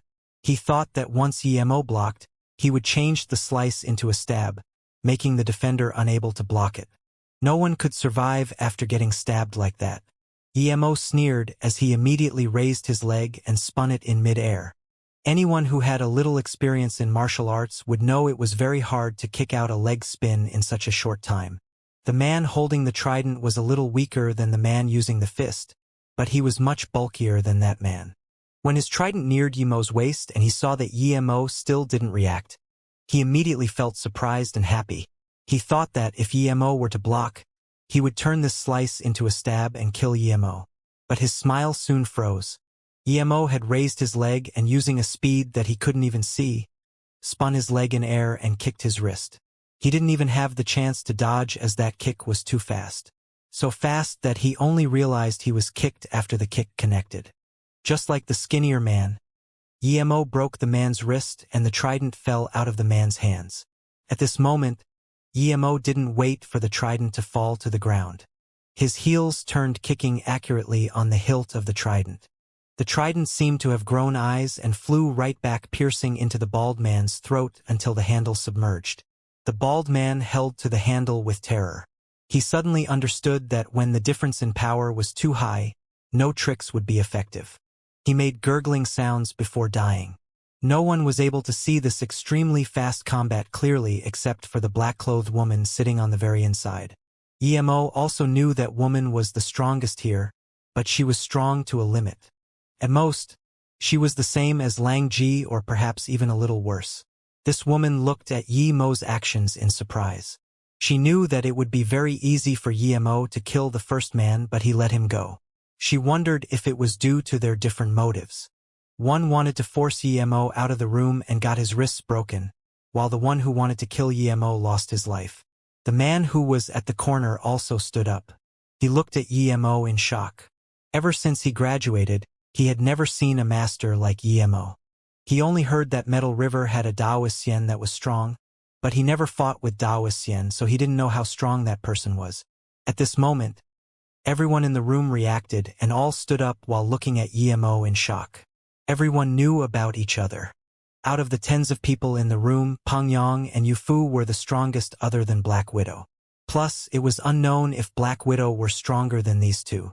But the youth who broke open the door defeated Pangyang and Yufu in 2 moves. One injured, one dead. Yemo scanned the room and saw that other than these 3 slightly strong ones, the other people were not bad but worthless to him. What made him surprised was that in the people sitting in the room, other than 5 or 6 middle-aged men, 2 youths in their 20s and that woman, the rest were old men in their 50s and above. Friend.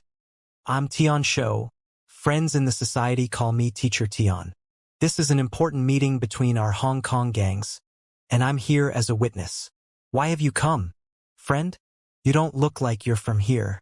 Did one of our people mess with you? The old man talked very politely, but his long years of authority and utilization of his elder status immediately showed. Yemo scanned this old man. He was the first to react and ask who he was. However, this old man thought too highly of himself, calling himself Teacher Tian. Yemo didn't want to waste his time with him. He turned and looked at the other people in the room and said, I just eradicated Earthheart Entertainment and killed some people. I'm here to completely solve the problem. I heard that entertainment place belongs to Datang. Who is the big boss of Datang? Stand up. Yemo ignoring Tian Shou made the old man quite annoyed, but he didn't dare to say anything. Regardless of whether he really did kill those people, his fierce killing meant he was not someone to be easily messed with. A man in his 40s suddenly stood up and said in a low voice, I'm Zui Yu of Datang. Do I have conflict with you? Why are you killing all of us Datang? There's all the elites of Hong Kong here. No matter how strong you are, Do you think you can kill all of the friends in the business? Zhuiyu's words were rather skillful. He put himself at a weak position before pulling all of the friends in the Hong Kong underground world to his side. Emo scanned the big bosses of the underground world. He didn't think that Cui Heng's info wasn't accurate. Cui Heng just said it was Metal River and Detang having a meeting. Seeing Emo scan them, a few big bosses kept their glaring eyes on Emo. That expression seemed to say if someone took a lead, they would all come on him. Emo slowly said, "Because your Detang people killed a friend of mine, so I will annihilate your Detang." "What? Just because we killed a person, you're going to kill all of us?" Zhuiyu looked at Emo in disbelief. This person was too unreasonable. "Indeed, today at the small restaurant at South Street, I met a store owner that I got along with, but I didn't think your people would kill him just because of me. You tell me if I should kill you all," Emo coldly said. The big bosses who were guessing which important person was killed by Detang all froze. He was destroying an entire mafia because of a street restaurant owner he met today. This was way too arrogant. Even the most arrogant mafia didn't dare to talk like this. Zhuiyu laughed. Okay. I've seen cocky ones, but I haven't seen anyone cockier than you. If the big boss of Nanqing accidentally swore at you, are you going to annihilate Nanqing? If you really have that much balls, then I'll surrender." Emo plainly said, "You're right. That Qian Longtu has a useless son and was killed by me. But then, Qian Longtu actually thought he could do something and sent people to hunt me down. So then, not long ago, I went to Sinai Peninsula and killed that old guy." "What? Do you have a problem?" "What? You killed Qian Longtu?" "Not." Zhuiyu's face finally changed. He finally understood who the person in front of him was. Not only Zhuiyu, but all the big bosses at the scene all changed their faces. Those few arrogant ones didn't even hesitate to keep their heads low, not daring to look at Emo. Emo could fight his way into the Sinai Peninsula. That meant that these people here wasn't enough for him to kill. Just how strong was he? The two men standing behind Zhuiyu suddenly pulled out their guns and rapidly shot at Emo. Emo sighed. It seemed that he really needed to prepare some normal nails on him. Otherwise, he was sure he could kill these two before they fired. Meanwhile, the shooting speed of Wind Blade couldn't keep up with Bullet, much less a fireball. After the gun fired, everyone was happy. They didn't expect to have the chance to fire in front of Emo suddenly. Emo waved his hand and a chi wall immediately surrounded him. When the two bullets reached near the wall, it slowed down, but this was only seen under Emo's spirit sense. Before other people saw what happened, Emo had already grabbed the two bullets and threw it back. There was another 2 gunshots. When the two opened fire for the second time, Emo's bullets had already pierced their forehead. 2 blood dots appeared on their heads, and Emo just managed to catch the 2 bullets they shot out again. At this moment, the 2 men finally fell to the ground. There was not a single person in the room that wasn't experienced in fighting and death. What else have they not seen? Although they have heard that some people could catch bullets, but it was the first time they saw it with their own eyes. They couldn't even believe their own eyes. This wasn't all. The person who caught the bullet could use the bullet to kill the shooter. Some knowledgeable people have already guessed that Emo came from the hidden sections. No matter how strong the people in Mafia was, nor how many people they had, they wouldn't be able to compare with the hidden sects. If it wasn't for that the people in the hidden sects had a different pursuit, they would not be able to sit here and have meetings. Although Zhuiyu was fierce, but faced with someone who could kill him at any time, his back had already begun sweating. He warned himself that he was the big boss of Detang, but he couldn't suppress the fear of death inside of him. Other people who said they would kill him were just threatening him and needed to worry about revenge. But this person dared to even kill Qian Longtu, so it was all too easy to kill him. Zhuiyu looked around hopefully. Those big bosses who were just talking about unity all lowered their heads. Not one person dared to come out and speak for him. He scanned already and took back his disappointed gaze. It seemed it would be impracticable to find help here. Plus, he understood, so what if someone came to help him? Was he stronger than Qian Longtu? With the temperament and posture Emo came in, Zhuiyu didn't doubt at all that he killed Qian Longtu.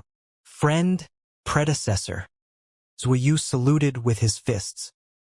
He hesitated before abandoning his pride and saying, "Predecessor, although I'm the big boss of Detang, but there are good and bad people in my men. If they annoyed you, I'm here to apologize." He then looked at Yimo's agreeing face, so you didn't dare to breathe loud and continued, "I know I angered predecessor. If there's anything you want me to do, please tell me. If you need my life, do as you wish." Yimo sneered after listening to Zhuiyu's words. He knew that Zhuiyu couldn't have such no fear of death temperament. Yimo suddenly threw out the bullet in his hand. Before Zhuiyu could react, it had pierced Zhuiyu's shoulder. Zhuiyu's face turned pale, but he didn't dare to move. He knew that if Yimo wanted to kill him, he would have died there. Go back and kill the person responsible and immediately disband your Detang. Also, go pay tributes to Uncle Pei's grave. After you have done this, come look for me, Yimo coldly said. He didn't say that the bullet had sealed Zhuiyu's heart meridian. If Zhuiyu dared to not look for him in 3 days, he would die. And Yimo knew that Zhuiyu didn't dare to come back for him. At most, he would disband Detang and run. So Yimo wouldn't chase him. Since he dared to run, then death would await him. If he guessed wrong and that Zhuiyu really dared to come look for him, he wouldn't mind letting him live. Zhuiyu's heart raced with joy. Of course, he wouldn't be so dumb to come find Yimo. He just wanted to leave Yimo as far as possible. Yimo looked at him coldly as Zhuiyu held his arm and left desperately. He didn't even ask how he could find him. Yimo knew he was right. This guy wanted to run indeed. Seeing Zhuiyu leave so desperately, everyone felt something was wrong. But Zhuiyu was dumbed by the thought of escape. Plus, even those who noticed something was wrong couldn't tell what was wrong. The black-dressed girl looked at Yimo in surprise. Of course, she saw Yimo's actions and knew Yimo must have left something of Zhuiyu. If Zhuiyu didn't come, he would surely die. But she couldn't tell exactly what Yimo did. None of the big bosses here felt that it was funny Zhuiyu calling Yimo predecessor. If someone like Yimo wasn't predecessor, then who was? Tianshou's face was pale, but he eventually didn't say anything and sat down. "Predecessor, I am Zhao Bieni, now the leader of Western Sands. I didn't know predecessor has arrived. Apologies for our negligence. Peng Yang is my good brother. He annoyed predecessor. Could predecessor please have mercy?" Then, Zhao Bieni looked at the skinny man who was tossed to the corner by Yimo. Yimo nodded. He never intended to kill Peng Yang, and now that Zhao Bieni asked for mercy, Yimo casually said, "You have no business here. Go to the side." Yes, Zhao Bieni was happy. This meant that Yimo let him go. He wouldn't be dumb enough to go argue with Yimo. That was suicide. Then, the black-clothed woman suddenly stood up and copied Zhao Bieni's tone. "I'm Su Yuehua. People call me Black Widow. Greetings, predecessor." Seeing that Zhao Bieni and the Black Widow spoke like that, all the big bosses stood up while reporting their name and gang. Everything seemed so orderly all of a sudden. Afterwards, Yimo found Metal Mountain. He seemed to be in his 50s, however, his eyes seemed sunken, not allowing people to see what he's thinking about. "I'm Yimo. My principle is I don't mess with those who don't mess with me. Since you mess with me, then don't blame me. Metal Mountain, stand up." The first part of Yimo's words made everyone gasp a sigh of relief. They thought everything had ended, but then his latter part hung up everyone's hearts. They were scared that Yimo was looking for more trouble. "Predecessor, I'm Metal Mountain. What business does predecessor have with me?" Of course Metal Mountain didn't know Yimo's name. Not even Daoist Xian knew him. Although Metal Mountain was the famous head of a gang in Hong Kong, his facial expression was very polite. The difference with him and Zhuiyu was that he was calm although remaining polite. Everyone knew that the reason Metal Mountain was so calm was because he had a very strong assistant called Daoist Xian.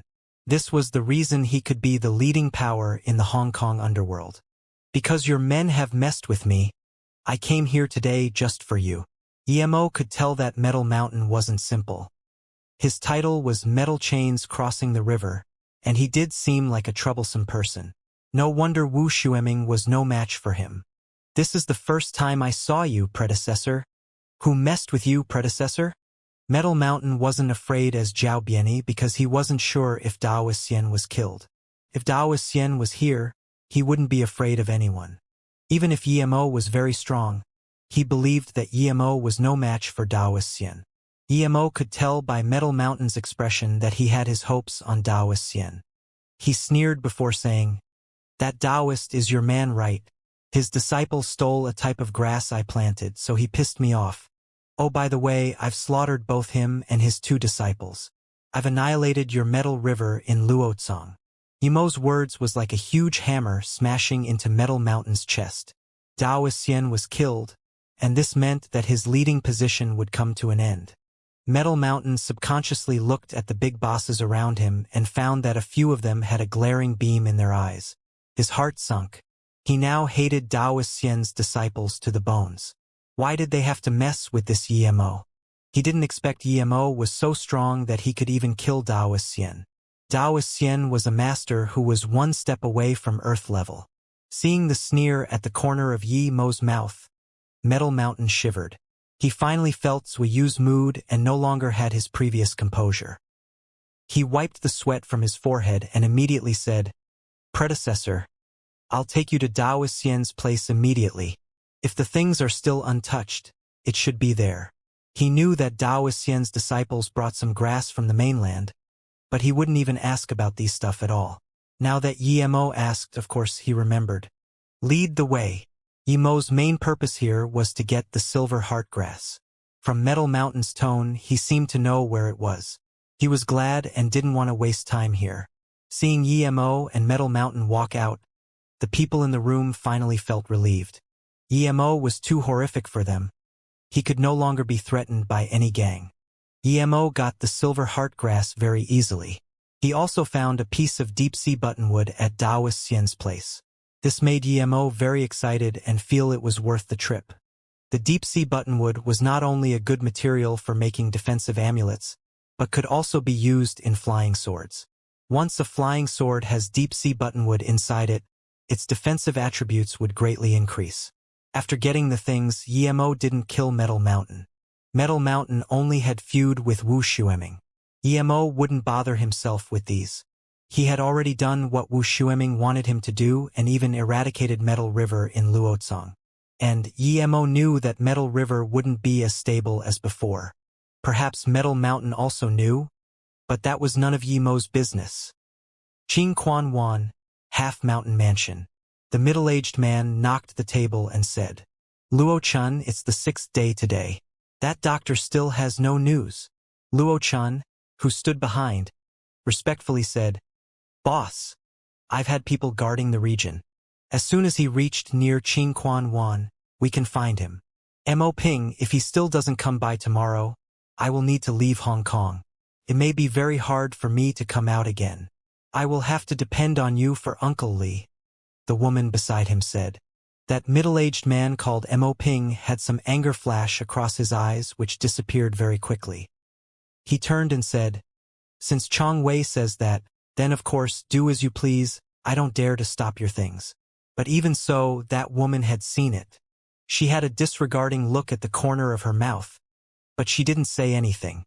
After Mo Ping said that, he sighed before saying, "Luo-chun, go search.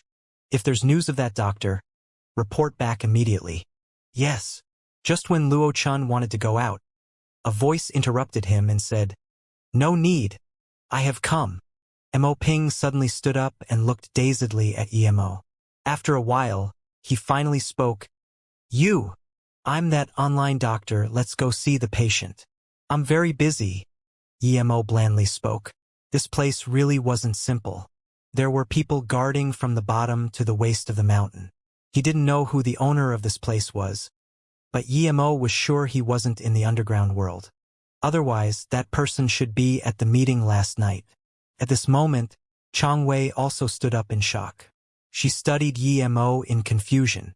Someone who could appear here without her noticing was definitely a master amongst masters.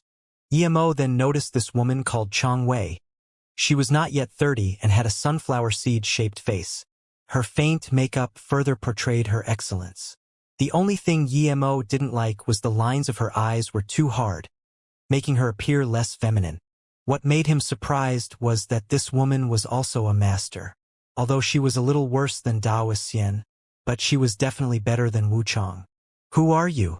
Chong Wei subconsciously asked. "Doctor," Emo answered. Chong Wei frowned before saying again, "I'm saying who are you? How did you come in without me noticing at all?" Emo scanned Chong Wei once. "Do you guys still want me to look at the patient? Otherwise, I'm leaving." He didn't answer Chong Wei's question. This woman was weird. It was none of her business who he was. At this moment, Mo Ping had reacted and quickly said, Yes, doctor, please this way. I'm Mo Ping. I'm the person who requested you online." Then, he quickly took Emo into a temple behind the mansion. Chong Wei heard Yemo's tone and was about to throw a tantrum, but she thought twice about it and didn't say anything. She would look for his trouble after Emo treated the patient. Emo had seen the man lying on the bed. His face was scrawny and emaciated. He was in his 50s and unconscious. There were also 2 nurses looking after him. Mo Ping told the 2 nurses to leave before respectfully saying to Emo, "Doctor, this is my uncle Mo Kong. He had been unconscious for 2 years. He was—" Emo stopped Mo Ping. "You don't need to say anything else. Go out now. I'm going to treat him." "Doctor, I also need to leave?" Mo Ping asked in surprise. Of course, Emo wouldn't let them know he was using cultivation means, so he wouldn't let Mo Ping stay inside. Seeing that Emo didn't talk, Mo Ping sighed and said, "Okay, I'll go out. May I ask how long you will need and what things do I need to prepare?" Emo shook his head and said, "Nothing. Just go out. I will come out after I'm done. I'm uncertain about the time, but if someone interrupts me during my treatment, they will pay for the consequences." Chong Wei, who wanted to see how Emo was going to treat the patient, was now kicked out by Emo for no reason, felt more uncomfortable. She felt this doctor was too unreasonable. After the 2 had left, Emo closed the door and checked out this temple. He felt strange. There was a good mansion, so why did he have to live in the temple? But this wasn't something he should be concerned with. After making sure there was no surveillance, he then looked at the man on the bed. Emo felt this person's pulse. It was very slow, but it didn't stop. He ran his chi through the patient's body and checked. Emo immediately knew this wasn't a vegetable. He was attacked by insidious means like Zhua Aigua's son. The only thing was that the attacker was very careful to make the man a vegetable but not take his life. Emo checked the means done to the man. Somebody had forcefully prevented him from awaking, so he could only stay in an unconscious state. The perpetrator not only had great inner chi mastery but also medical mastery. The difference was that Zhua Huatang only had a sliver of inner chi left in his head by someone casually. The attacker didn't care if Zhua Huatang died or not.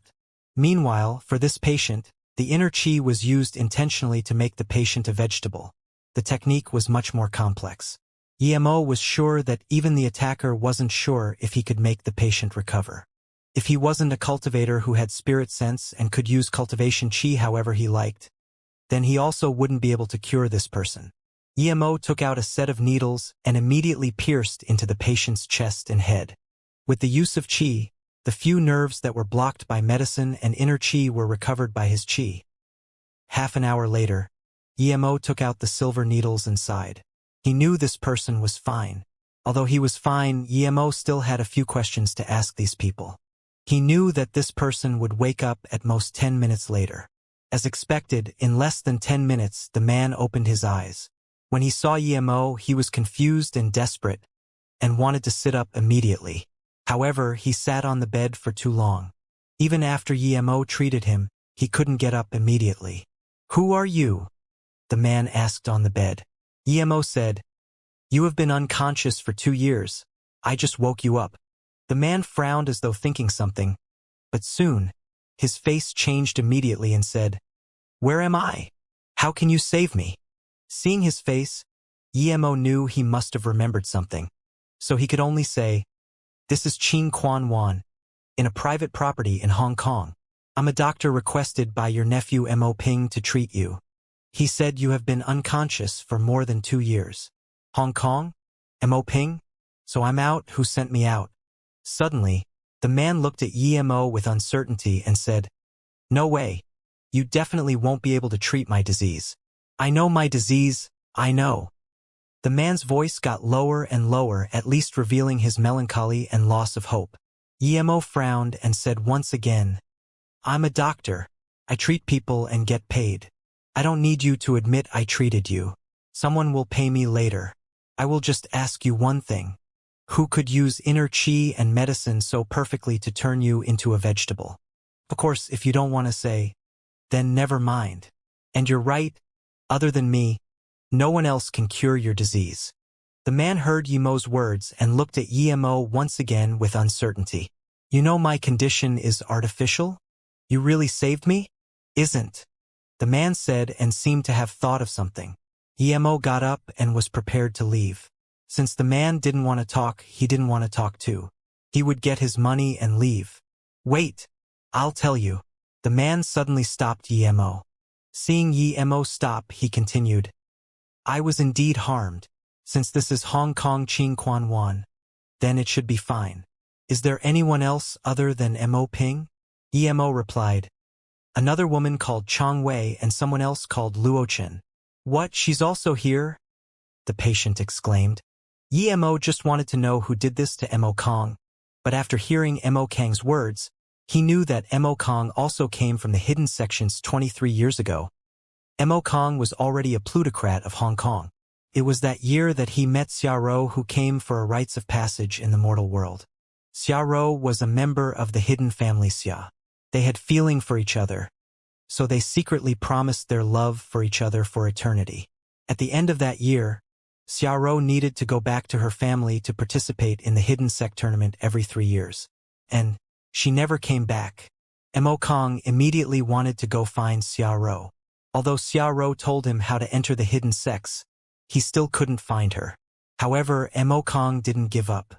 He went again and again, spending countless money and effort before finally finding a way to enter the Xia family on the 16th year.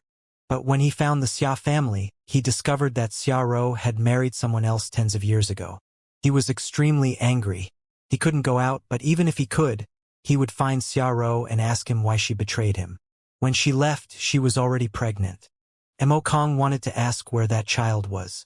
However, Mo Kong was a normal person who entered the hidden sect. He had no status in the Xia family and worked as a laborer for 4 years before finally hearing that Xiao married Zhang Fengji of Hong Martial Hall. But before he found Hong Martial Hall, he was attacked. Hearing Mo Kang's words, Mo sighed. This Mo Kong was an emotional person, however, that Xiao seemed a bit heartless. Then, he suddenly thought of Chong Wei and asked, Who is Chong Wei? Mo Kong sighed and said, Chong Wei is Xiao's younger sister and married 10 years ago. However, before she reached her husband's house, her husband died. She's a widow and rarely went back to the Xia family. However, I don't know how she came this time to send me out. Hearing Mo Kang's words, Mo sneered. Although he didn't know what exactly happened, but he wouldn't believe that Xiao didn't know what happened to Mo Kong. And if Xiao didn't know, how could Xia Changwei send Mo Kong out? Mo Kong was too emotional that he couldn't even see her. In addition, perhaps Xiao was involved in Mo Kong becoming a vegetable. Or in other words, without Xiao, how could Mo Kong live in the Xia family for a few years even as the lowest house slave? As for why Mo Kong must live in the temple, Mo didn't ask. It was probably Changwei's idea, and he didn't need to know. Do you know how to enter the hidden sects? This was what Mo was most concerned with. Mo Kong shook his head and said, She just told me how to enter the Xia family. She didn't tell me about the other sections. Plus, I swore to her I wouldn't tell anyone. Although she betrayed me, I still don't want to break my oath. Mo couldn't do anything, so he asked, Then do you know the 3-year tournament? I heard there's one this year. Is it at Wuliang Mountain? Mo Kong looked at Mo strangely and said, You actually know Wuliang Mountain? However, he shook his head and said, The tournament before was at Wuliang Mountain, but the year I got to the Xia family, I heard that the tournament was no longer at Wuliang Mountain. I heard the next tournament was 5 years later, which should be next year. The tournament is said to be held at a city in the normal world. As for where, I don't know. Mo frowned and thought that Dao Xian told him it was at Wuliang Mountain. Why would he trick him? He didn't need to.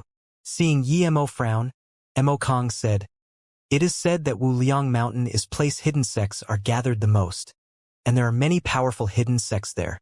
Normal people can't get in at all. Even if they do, it would be very hard for them to come out again." Yemo stood up. Although he didn't get much useful news, he still got some. Seeing that Yemo was preparing to leave, Mo Kong quickly said, "I know you're someone powerful, and since you want to know about the hidden sects, it means you really want to go in. Do you know about the spirit-sensing rock?" Yemo was dazed. Of course, he knew it was the space abyssal rock. It was because he got it that he could make a storage ring. However, also because his power was limited and there wasn't much space abyssal rock, that his ring only could store 3 cubic meters. But if he had enough space abyssal rock and his power improved, he could refine it more and make a larger storage ring. Hearing Mo Kong talk about space abyssal rock, he was immediately interested. Seeing that Yemo was interested in space abyssal rock, Mo Kong revealed a smile of relief. "You treated my condition, so I don't feel it's enough no matter how much money I give you. You know this stone is the best, and I know where it can be found." Yemo nodded and said, "Indeed, this stone is very useful to me. Please tell me." Mo Kong, however, shook his head and said, "I don't know the exact location, but I know a map of where these things are, and I heard it's in the Wuliang Mountain. That year when I was at the Xia family, I often secretly learned some techniques to defend myself since I was living at the bottom. Once, in a spacious training ground, I saw 2 young people. I still remember their conversation. That younger one told the older one that he found a place with lots of spirit-sensing stones and said that there were a lot of precious herbs. However, he said that he couldn't go in alone and needed to cooperate with him. He even took out a map. That older one immediately showed a joyful expression and agreed to the younger youth's proposition. Just when the 2 were prepared to leave, the older one suddenly took out a dagger and stabbed into the younger one's waist. The younger one didn't expect he would be assassinated by his pal, and before he died, he pulled out a sword and stabbed the older one. After both of them died, I snuck away the map. I've memorized the map. I will draw it for you, and there won't be a mistake." Mo Kong then signaled Yemo to get pen and paper.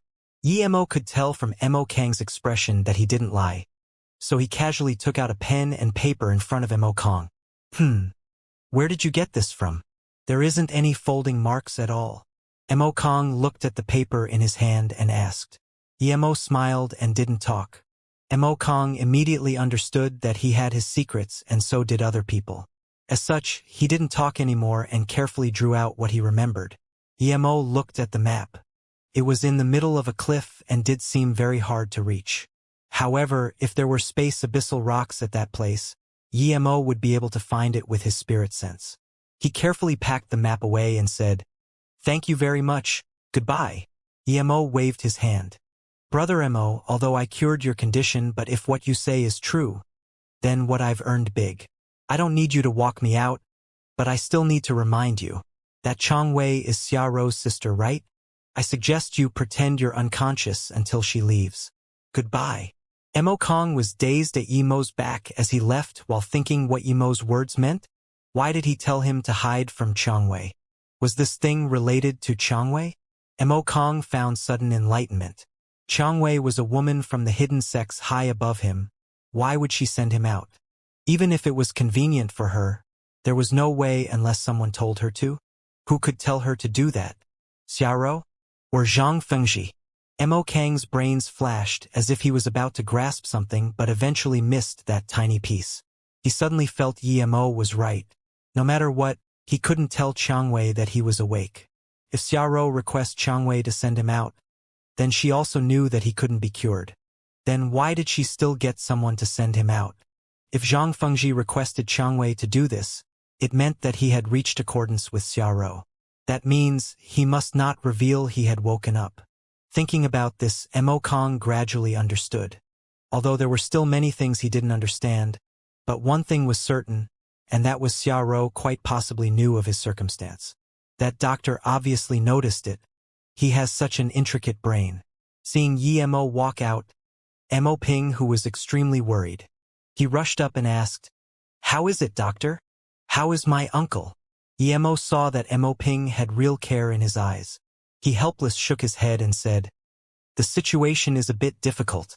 I can't wake him up now, but I'll go back and think of ways." Hearing Yemo's words, Mo Ping's eyes were full of extreme disappointment. He immediately walked into the temple and didn't even mention about payment. That woman also had a contemptuous look while sneering. "I thought you were very capable. It seems you are just garbage." Emo couldn't be bothered with her and turned to leave. If what Mo Kong said was true, then it meant that he had received more than enough payment. "Stop!" The woman suddenly called out to Emo. "What else do you want?" Emo turned around and looked at Chong Wei. His spirit sense noticed that there was something different about Chong Wei's face, but he couldn't tell what exactly it was. Chong Wei saw Yemo's plain face and was immediately angered. Her left leg suddenly kicked towards Yemo with lightning-fast speed. It was obvious that she wanted to kick over Yemo and teach him a lesson. Seeing that her leg was about to reach and Yemo didn't do anything, Chong Wei felt relieved. It seemed that she overestimated this doctor. He didn't even time to react, much less counterattack. She didn't know how Mo Ping's people were so useless. Someone like this walked in, and they didn't even know. But the next moment, her face froze. She felt a sudden excruciating pain. Her leg bone made cracking sounds. Not only did Mo counterattack, but without holding back. If Chong Wei wasn't so careless, she wouldn't have her leg broken by Mo in one move. But now, she could only hatefully sit on the ground and watch Mo leave. Mo was scared that his silver heartgrass would wither if he left it in his storage ring too long. So he wanted to rush back to Luotsong and plant it. After leaving Qing Wan, Mo thought about whether he should buy a ticket and go invisible and ride the plane. Then, a woman in her 40s carried a little girl that was about 5 or 6 and rushed over. There was also a 10-year-old boy behind her. The woman seemed very distraught, as if running away from something. When she saw Mo, she quickly avoided him. She was probably being chased. These things happened too much every day and Mo didn't take note of it. But soon, Mo knew why, because a few men stopped in front of the woman. One of them, Mo had seen before at the meeting last night. He was a bodyguard standing behind Zhao Bianyi.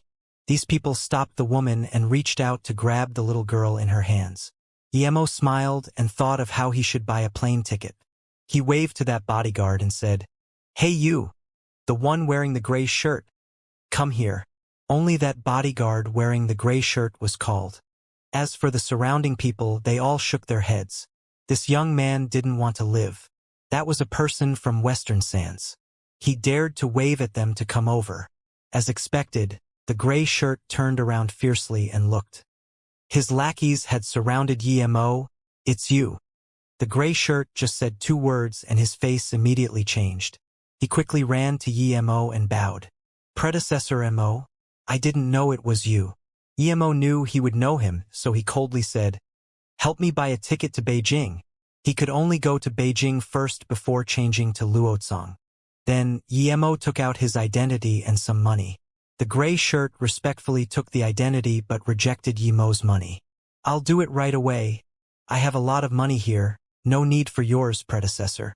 I'm Lin Long, a subordinate of Western Sand, Master Jiao." Mo nodded and casually said, "I know you're Zhao Bianyi's bodyguard and you don't need to call me predecessor. I'll be waiting for you at that Western restaurant there. Make it quick." The gray shirt respectfully said, "Yes, brother Mo. I'll be leaving first." Then, Lin Long quickly took his men and left, and didn't even dare to capture that middle-aged woman. Not only was Lin Long's lackeys shocked, but even the way in which people looked at Mo also changed. They thought that someone who could make people from Western Sand so scared must be worse. Soon, no one dared to look at Mo and all left. That woman saw the hoodlums had left her and didn't dare to stay here. She didn't even dare to thank Mo and took the little girl and boy and ran. Mo scanned the woman. He made Lin Long buy a ticket for him since he didn't have a passport to buy a plane ticket, but at the same time he also had the intention of helping the woman. He didn't know who was right and wrong. He didn't want to know anything, but he thought, what good thing could Western Sand do? Mo walked into the Western restaurant and sat down at a place next to the window. He ordered something and ate. Emo believed that it was all too easy for these people to buy a plane ticket in Hong Kong. They should be very quick. There wasn't much people at the restaurant now, but when he ordered, more and more people came. Soon, this restaurant was filled. Emo ate as he thought about how long Lin Long would take to get his thing done. Then, he thought about that woman and the little girl. Emo suddenly felt that little girl was familiar, and he seemed to have seen them somewhere before. But then he shook his head. He pretty much would never forget someone he saw. Friend, sorry. I've asked my girlfriend to eat here later. I want this position because it was the position I met her last time. Could you please make things convenient for me? Thank you very much. This is a check to express my gratitude. A temperamental youth walked in front of youth and spoke with a very polite tone. Emo scanned the restaurant and frowned. This restaurant was full. If he gave this spot to this person, then he would have nowhere to sit. That wasn't the main thing. The main thing was he hasn't finished eating yet. Although this youth was polite, but Emo didn't like it. Your girlfriend is important, but so is my food and waiting for ticket. Since you want to invite your girlfriend, then you should have ordered a seat earlier. Can't you see I'm eating here? Emo unhappily said. This youth's tone grew more polite. Sorry, I didn't know I could invite her today.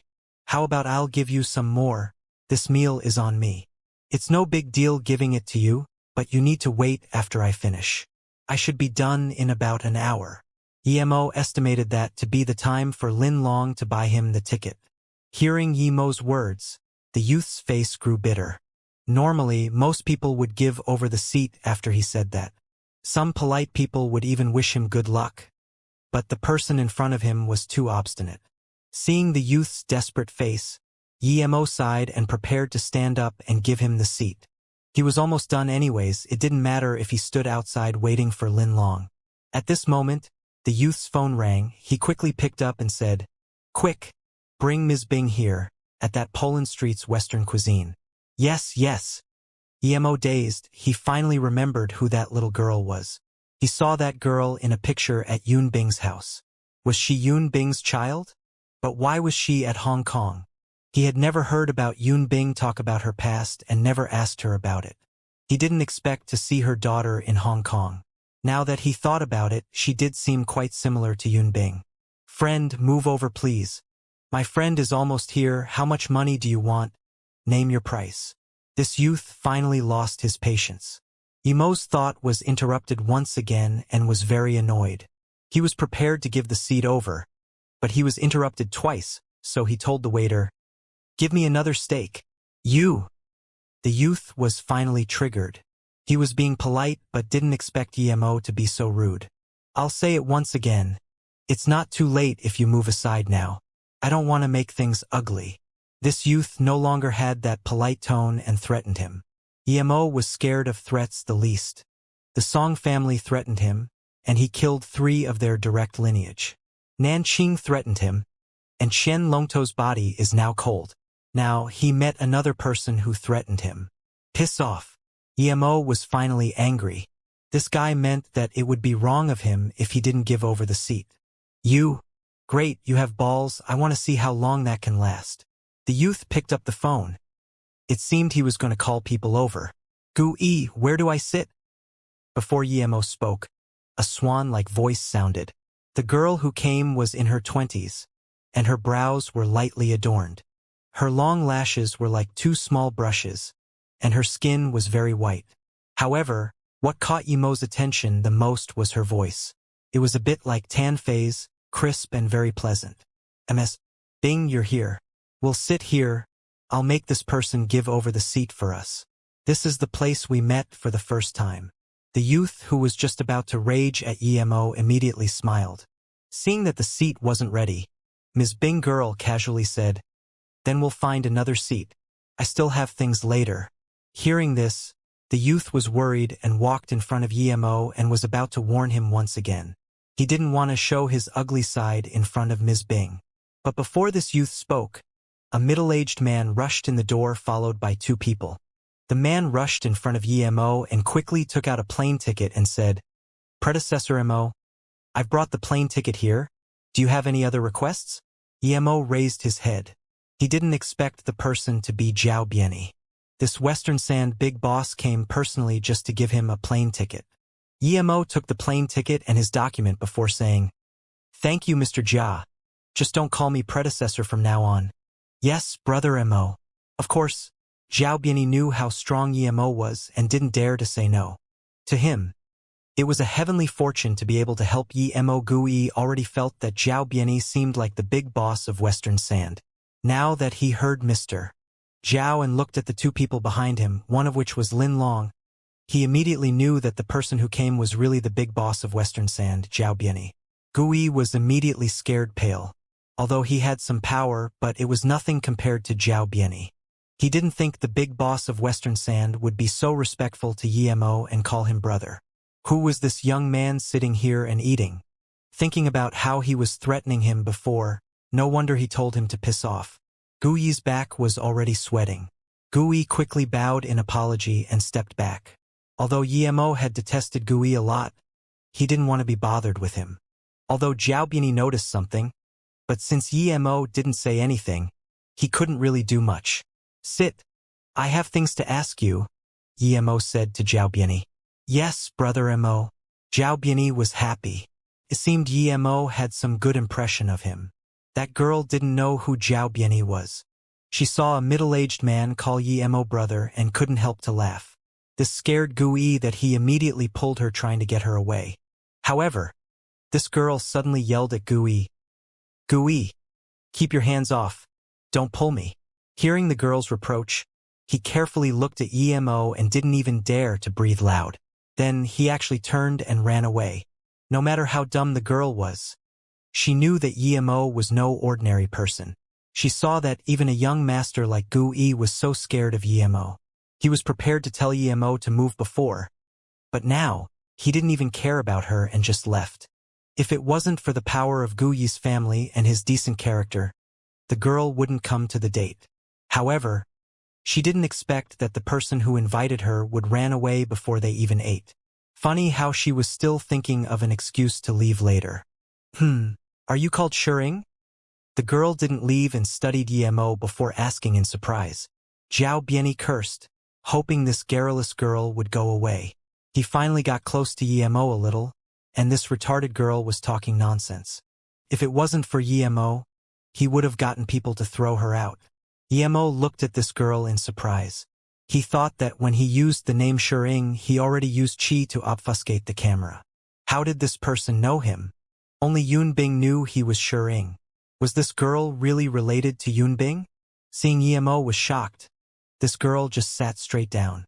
She knew she had guessed right and said in a satisfied manner, "Because I'm the person who admires Shering the most. I've watched his fighting recording countless times. Your body shape looks like him. This isn't the main thing.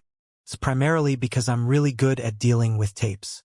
As long as I have an approximate face, I can refine it out. Although you have more defined features than the image I refined, but you still look quite similar." Emo helplessly said, "Yes, I am Shering. That isn't my real name. My real name is Emo." "Ah, it really is you. I'm so lucky. You don't know how many people in my school admires you. I didn't think I would meet you today. I'm Wu Bing. Let's shake hands." Then Wu Bing already extended her hand. She seemed to act as though she was close with him.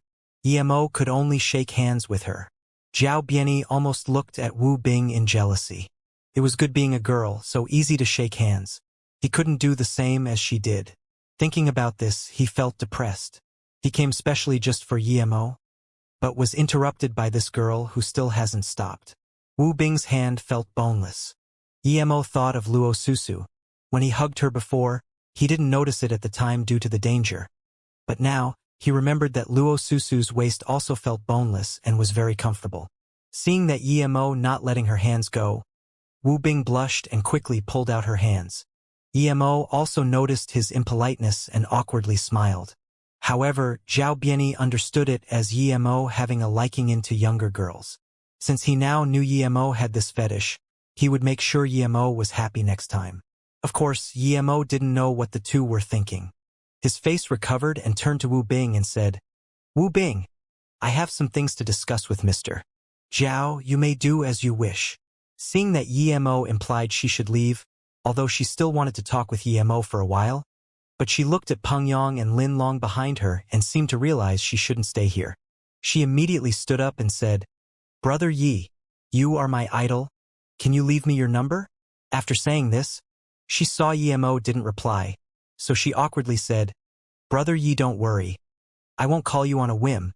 I just want to keep a number to fulfill my idol dream." Seeing Wu Bing act so awkward, Emo thought that even if she called him, she wouldn't reach him.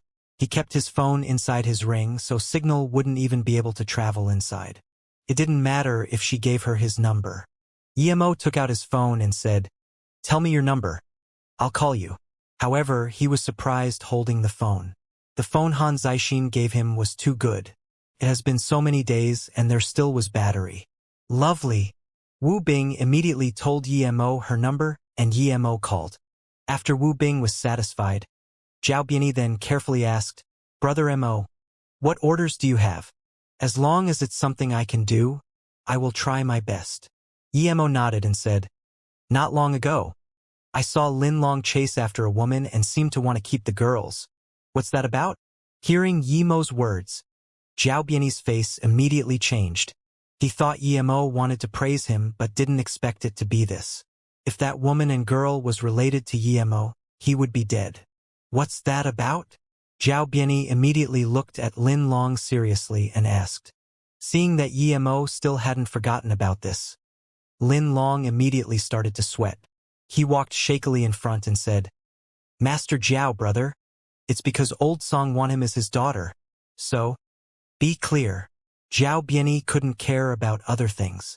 It would be too late if Yemo asked.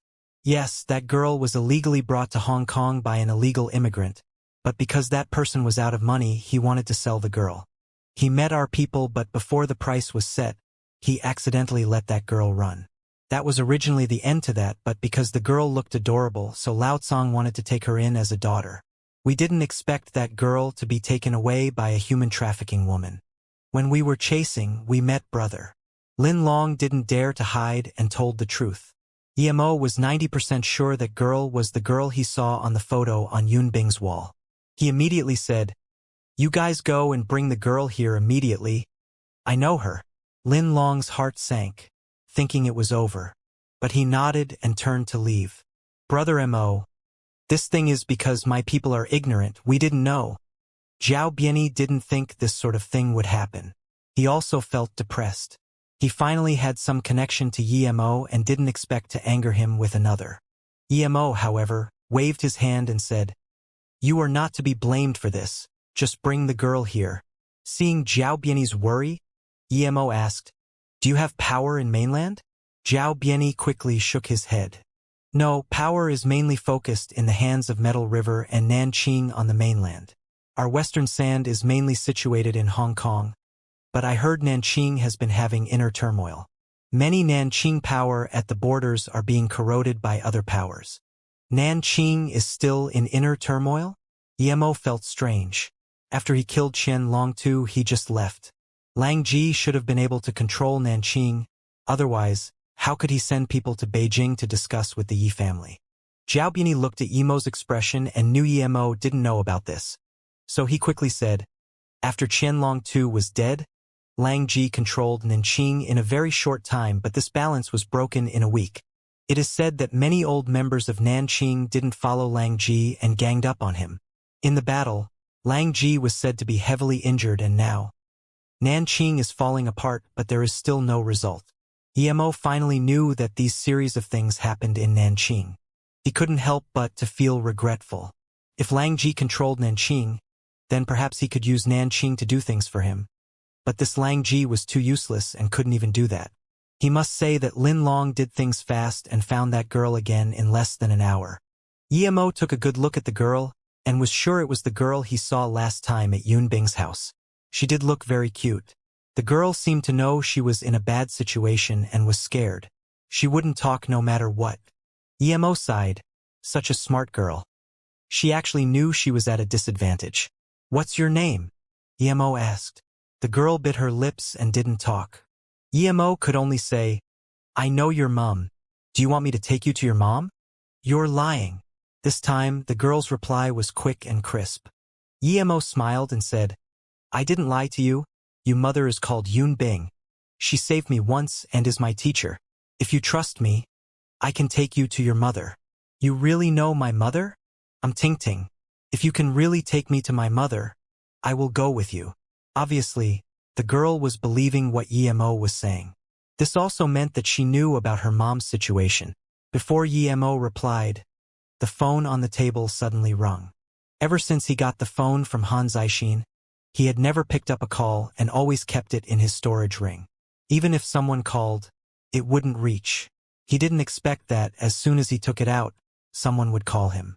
Emo picked up the call and soon, there was a joyful voice, Leader, I have reached him. Han Zixin's voice immediately sounded, Brother Yi, your phone is really hard to reach.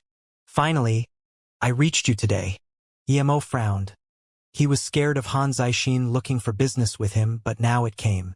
Sorry, Brother Yi. I really need your help this time. If you are free, come to Beijing, we'll talk in person. It's hard to explain on the phone. Although Han Zixin said sorry, his tone didn't sound like he was sorry at all. Emo helplessly hung up. He was going by Beijing anyways to see Yiling and Zifeng, so he might as well go and see Han Zixin. Emo stood up and said to Zhao Biani, You found Ting Ting? I owe you one. I'm going to leave with Ting Ting now. Hearing Yemo's words, Zhao Biani's face erupted with joy, although Emo didn't leave any contact methods. But he promised he owed him one. This couldn't be bought with money. He knew how strong Emo was, so how powerful was his promise? What couldn't he do? He didn't leave a contact method, meaning that if it wasn't something big, then don't bother him. If he really couldn't deal with the situation, then try and find him. Moreover, it could also mean that if it was mafia wars, then don't ask him for help. Regardless of what it meant, since Emo said that it meant a lot to Zhao Biani, he didn't even need Emo to do anything. As long as he put the word out, then his Western Sands status would rise straight up. Emo came back to Beijing and called Yiling only to know that Yi Zifeng went to America with the investigation squad. Yiling also found an excuse to go, but she couldn't reach Emo before she left. Although Yiling didn't say what sort of investigation squad it was, but Emo knew something about it. It seemed that Yi Beirong wanted to cultivate Yi Zifeng heavily. This investigation squad must be related to government. Perhaps once Yi Zifeng came back, he only needed to write an article and would soon receive a decent position. Emo wouldn't mind about these things, but since Yi Zifeng liked it, he would let him be. Everyone had their own path. Brother Emo, my family before was living at Liang District. Coming to Beijing, Ting Ting was soon excited. After leaving the airport, she could point out to a lot of things. Do you want me to send you back? Hearing this, Emo casually asked Ting Ting. Ting Ting raised her lips and said, I don't want to go back. They don't even let me go out to play. At most, I can go to kindergarten or go on the plane to America. They would never let me see my mum. I hate this place. The friends at kindergarten all have mothers, but I don't. And my step-mum isn't nice to me at all. Okay, in that case, I'll take you to your mum. Emo laughed to himself. A little girl 6 years old really knew a lot. Brother Emo, this district is where I lived before. Ting Ting pointed to a luxurious mansion and said. The driver heard this was where Ting Ting used to live and immediately had a look of admiration and carefulness because he knew that those who lived here weren't simple. Normal people couldn't come in here at all. Emo subconsciously scanned out his spirit sense inside. His spirit sense had reached 100 meters. Emo's face immediately changed. He actually saw Yun Bing. She was sitting in one of the mansions. Her face was pale and hair messy.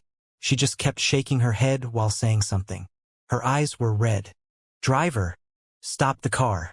Emo immediately felt something happen to Yun Bing. Brother Emo, are you going to take me to where I lived before? Ting Ting saw that Emo took her and flipped over the wall to get in. She felt this was fun but still asked worriedly. I'll take you to see your mother. Emo walked faster and quickly entered this mansion. Yun Bing's voice also sounded, I didn't take Ting Ting away. Give me back Ting Ting. Give her back to me. Her tone was screeching. Give her to you, who knows where you got Ting Ting to.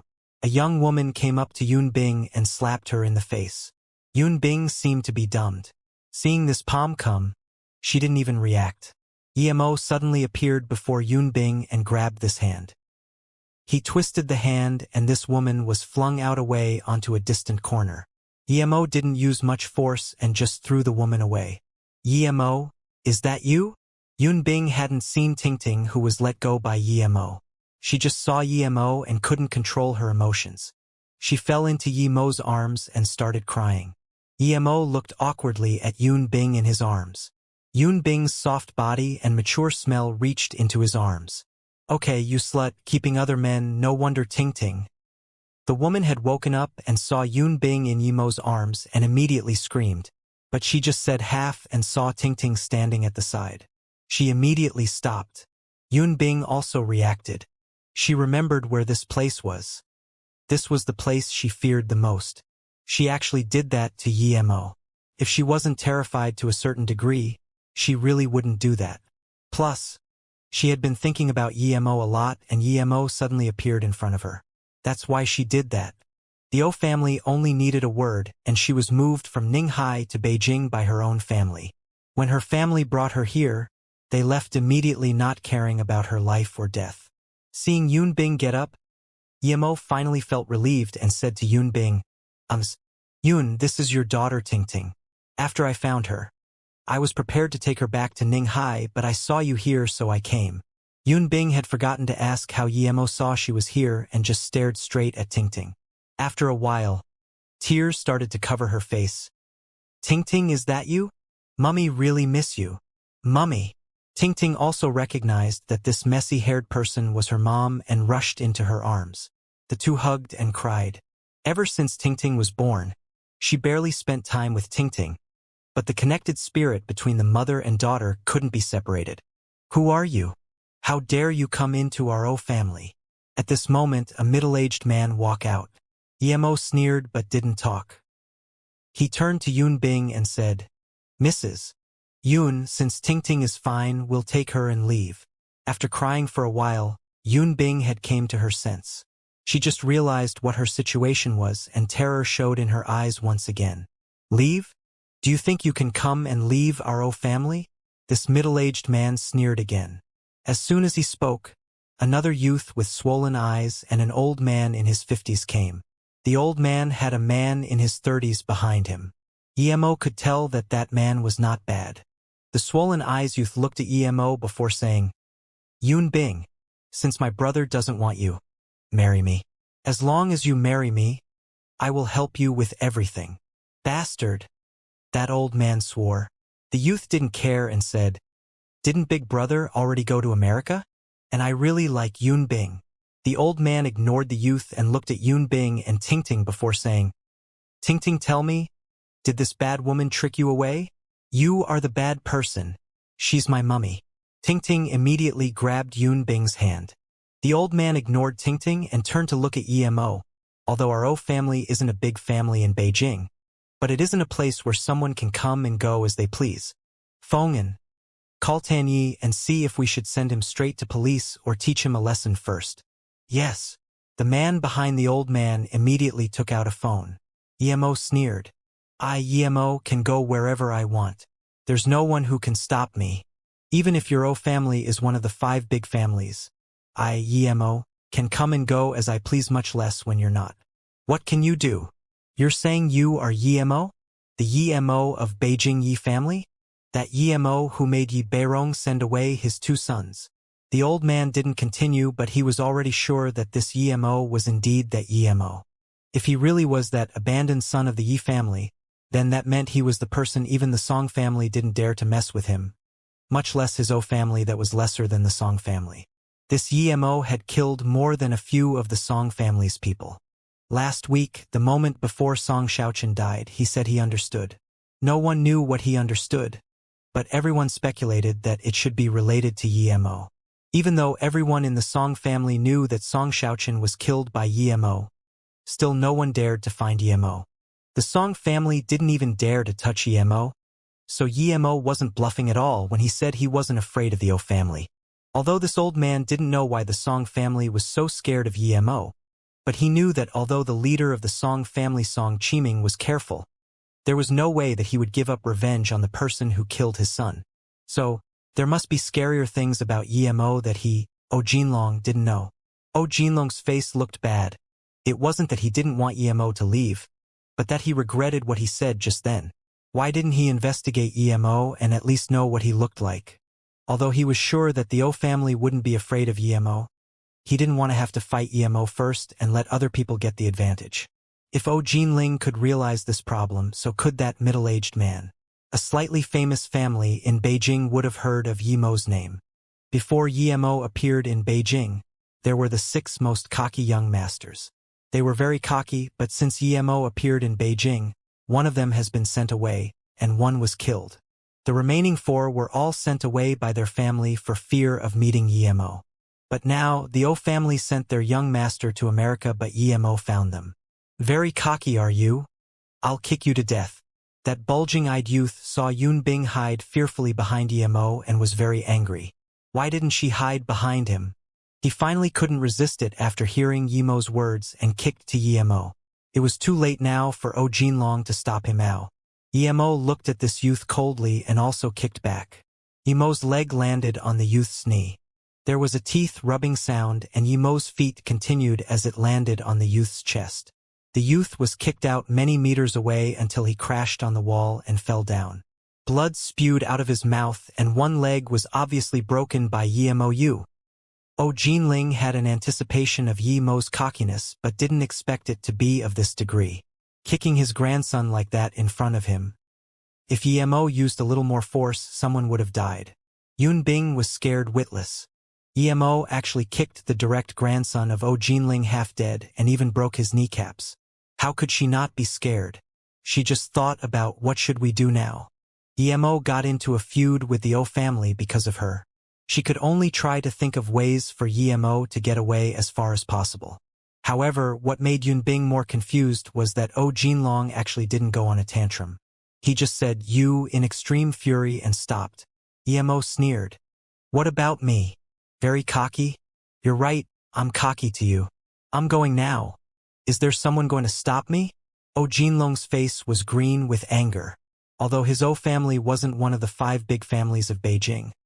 But their power was no less than that of the 5 great families. Normally, even the 5 great families tried to avoid conflict with the O family. Thus, there was 6 young masters of Beijing, not 5. How could Jinling do nothing when a young man smashed into his door and acted so cocky in front of him? Even when he's retired, he still couldn't let it go. Okay. Jinlong was so angry he was stuttering. He couldn't understand why the Song family people could endure after Yimo killed their people.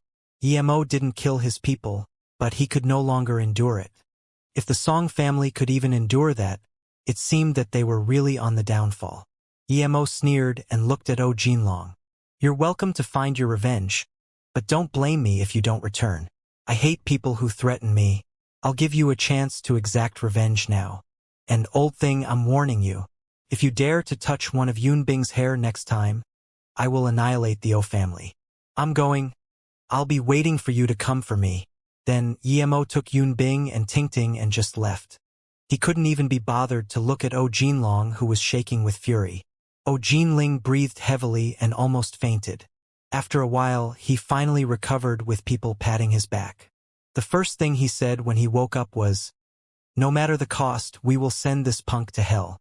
If he thinks we're like the 5 great families, then he's blind." After the 3 had left that little district very far, Yun Bing finally woke up to reality and said, "Yimo, hurry up and run as far as possible. Quick. When the O family is ready, you won't be able to leave." Yimo smiled faintly. "Don't worry, Mrs. Yun, I'm fine. I have feud with even the Song family, but I'm still walking fine on the streets, much less the O family." At this moment, Yimo had greater realization of the importance of strength. If he hadn't reached stage 3 Qi gathering, then perhaps his bones would have been chewed away by the Song family. Even if the Song family didn't, Nanqing would have devoured him. You don't know how fierce the O family is. I beg you, please go. Yun Bing saw Yimo was untouched and immediately began to worry. Mummy, Why do you want Big Brother Mo to leave? Isn't it good for him to stay with us? Tingting saw that her mum wanted Mo to leave and couldn't help but to ask. Yunbing carried up Tingting and said, Tingting, why are you calling him Big Brother? You need to call him Uncle. Okay? Tingting raised her lips and said, At Hong Kong, I saw many older people call him Brother Mo. So of course I will call him Mo Big Brother. What? Tingting, you went to Hong Kong? How did you go there? Yunbing finally thought of asking how Tingting went to Hong Kong and forgot about Mo's situation. Mo recounted what happened in Hong Kong. You know Tingting? Yunbing asked Mo with curiosity. Mo said, I saw her that day in your room. Yunbing immediately remembered that Mo stayed in her house for a few days. She seemed to have thought of something and blushed. Yunbing's face was pale due to what happened before, and now it was very obvious when it suddenly changed red. Mum, why is your face red? Tingting immediately noticed and asked. Yunbing awkwardly said, Tingting, let's go. Mummy will buy you some snacks. Yunbing moved Tingting's attention to snacks in one sentence, and she unexpectedly didn't request Mo to leave. Tingting wanted to go eat KFC, so the three could only go eat some junk food. But Tingting was very happy. Are you going back to Ning Hai today? Yunbing suddenly asked Mo. Although she wanted to be with Mo, she didn't have any reason. Now that Tingting was by her side, she felt very happy. Even if she was killed due to the O family's revenge, she didn't feel it was that bad. Of course, Mo didn't know what Yunbing was thinking, but it was nighttime, and he didn't know how long it would take to get back to Ning Hai. So he said, Not going back. Then we'll go live at a hotel? Yunbing immediately asked and felt anticipation. Mo shook his head. I have a place to live in Beijing. It's where my sister Yiling and brother Yi Zifeng live at. But they never go there, so we'll go there today. What do you think, Mrs. Yun? Hearing Mo's words, Yunbing actually felt better and immediately said, Okay. It would be best not go in a hotel. I didn't expect you to have somewhere to live in Beijing. But can you stop calling me Mrs. Yun from now on? Just call me Yunbing or Sister Bing. No problem, Sister Bing. Mo was very grateful to Yunbing risking her life to save him, and he never had the chance to repay her. Now that he could help her, he was very happy. Suddenly, Yunbing seemed to have thought of something and looked at Mo and said, Your sister and brother? Are you the Yi families? Oh, sorry. I only heard about this from other people. Mo smiled and said, Don't worry. It's the truth. But my sister Yiling is very nice to me. So although I'm not of the Yi family in Beijing, Yiling is still my sister and Yi Zifeng is still my brother. Mo arranged Yunbing and Tingting into Yiling's room while he slept in Yi Zifeng's room. Tingting had been very tired going from Hong Kong to Beijing. She went to bed early after having a shower. However, Yunbing stayed on the bed unable to sleep. She was thinking about what Mo was doing and how he knew that she was forcefully sent to the O family. Mo, however, was looking through those materials in the room. He was still missing a few materials to make the flying sword, so he packed them away and took out the map Mo Kong drew him. If what Mo Kong said was true, then he must go to that place. Even if there wasn't space abyssal rock, those precious herbs would be very important to him. After cultivating for 2 hours, Mo was prepared to sleep when his door was knocked. Mo subconsciously scanned out with his spirit sense and saw Yunbing wearing her pajamas standing at the door. Her face was still a bit red. Sick? Didn't really look like it. Mo opened the door and was just about to talk when Yunbing rushed into his arms. He felt a soft, pleasant scented body as his head buzzed. He just cultivated and his blood was gushing. At this time, Yunbing rushed into his arms and so he was astonished. Yunbing didn't think much. She was just really grateful to Mo from the depth of her heart. If it wasn't for Mo, she wouldn't even be able to see Tingting and would have probably died a few months ago. Mo gave her a sense of security. She really liked that feeling. It made her peaceful and she really enjoyed it. When Mo left, she always longed for that feeling. Sometimes, she thought she shouldn't. She was a few years older than Mo, and Mo was her student. How could she think like that? But today on the bed, she kept thinking about Mo. She really couldn't fall asleep. She pumped courage for herself for a long time before finally having the guts to knock on Yimo's door. She really liked sleeping beside Yimo. That sense of comfort and serenity, she really liked it. Furthermore, in her heart, Yimo was impotent, so he couldn't do anything.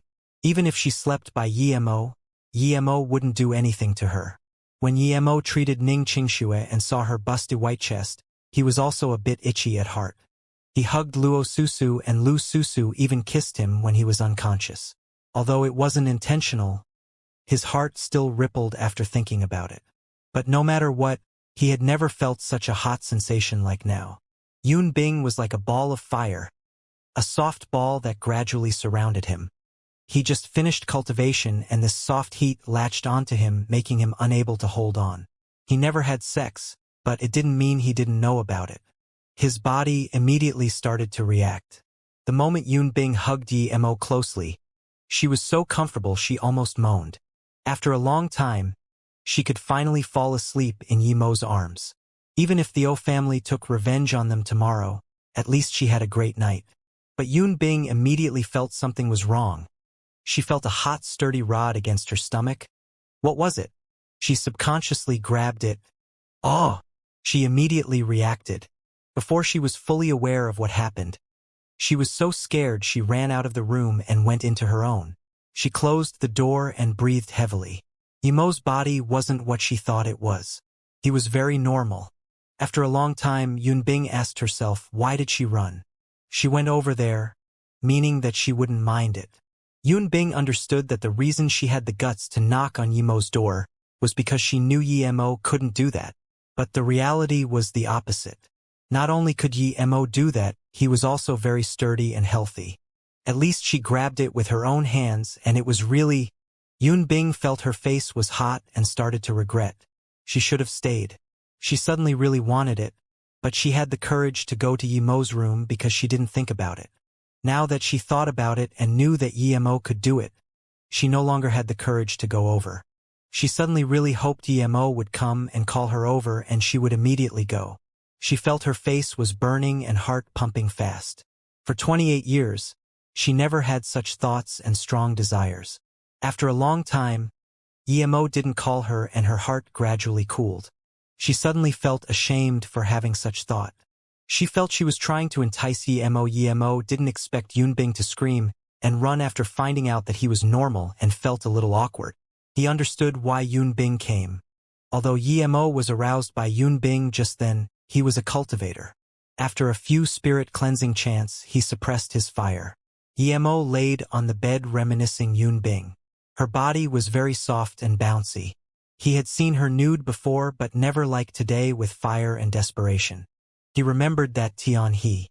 She was also wearing pajamas and hugged him. He remembered he also reacted that day. Was it related to what he was cultivating? How could he not deal with this little enticement? Although Yimo didn't know why Yun Bing came to find him at night, he knew that since she came, she wouldn't reject him too much. If he went now and shamelessly pursued her, perhaps she would agree. Yimo shook his head. He felt that if something happened between him and Yun Bing now, it would be complete lust. Although he felt Yun Bing was a good person, he wasn't at the degree of falling in love with her. Love? Yimo suddenly thought of Luo Ying and Lu Susu. The two seemed to move about in front of his eyes and they overlapped each other. This feeling was very strange. He even wanted to grab Luo Susu's hand and ask if she was Luo Ying. But Luo Susu was in her 20s and she didn't seem to be in the same situation as him. How could she be Luo Ying? In the morning, Yimo found that Yun Bing had already made breakfast. Yun Bing was still a bit embarrassed to look at Yimo. She didn't even dare to meet eyes with Yimo.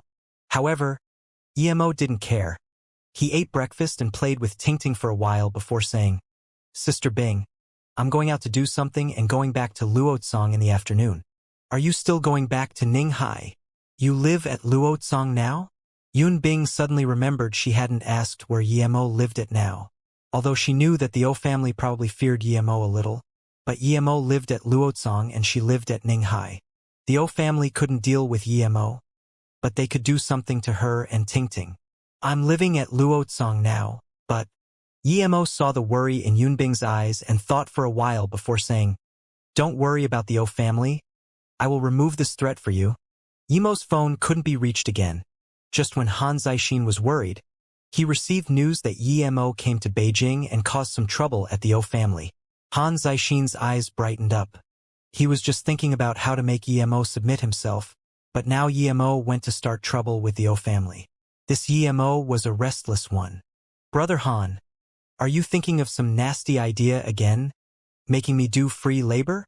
Just when Han Zixin was thinking about how to make Yemo do things for him willingly, Yemo's voice suddenly appeared by his ear, scaring Han Zixin that he almost jumped. His place was heavily guarded. How did the guards not notice him when Yemo came? "How did you come in?" Han Zixin looked at Yemo in surprise and asked. Yemo smiled and said, "It's not important how I came in. What's important is what you want with me. Otherwise, I'm going back. I'm really busy lately. I don't have time to chat with you." Han Zixin laughed and put aside how Yemo came in. He thought if Yemo didn't have some power, he wouldn't need him in the first place. "Of course I need your help. You must not decline. It said very clearly on our agreement last time." Han Zixin quickly said. He was afraid Yemo would say he had no time. Yemo smiled and said, "Indeed. I especially took out the agreement and looked, said very clearly. I will do something for flying snow once every 2 years, and this first time was after I chose real materials. Now I haven't chosen anything yet. How can you make me help you? This is said clearly on the paper. Do you want me to show you?" Hearing Yemo's words, Han Zixin rubbed his head helplessly. He thought that he didn't need Yemo for normal things and flying snow could deal with the problems 99% of the times, so he asked for Yemo to help once in 2 years. He didn't expect the trouble to come quick, so he had to beg Yemo to help. That's correct, but I really need your help this time. Although Zhangju is not bad, he is still missing something." Han Zixin knew he had no right to ask for Yemo to help this time, but he really couldn't find anyone better than Yemo. Yemo sneered but didn't talk. Although his cultivation was progressing slow now, but he didn't want to waste time on this. He would do as he said, and it wasn't yet time to fulfill his promise yet. "I can help you deal with the O family. And the O family is prepared to make a move on you," Han Zixin suddenly said. Yemo said plainly, "They are not a threat. The reason I didn't do anything yesterday was because Tingting was there, so I don't need you to mind this thing. Don't do something rash," Han Zixin quickly said. Yemo knocked the table before slowly saying, "Perhaps I won't just be doing that." Then he stood up. He was now stage 3 chi gathering. If the O family dared to make a move, then he was prepared to exterminate them and then go exterminate the Song family before finding the hidden sex. Although he knew he probably won't get far with his current power in the hidden sex, he believed he could at least stay alive. "Wait, what's your condition? I'll see if I can do it." Seeing that Yemo was going to leave, Han Zixin finally couldn't sit down anymore. He believed that if Yemo were to go, it would be much harder to find him again.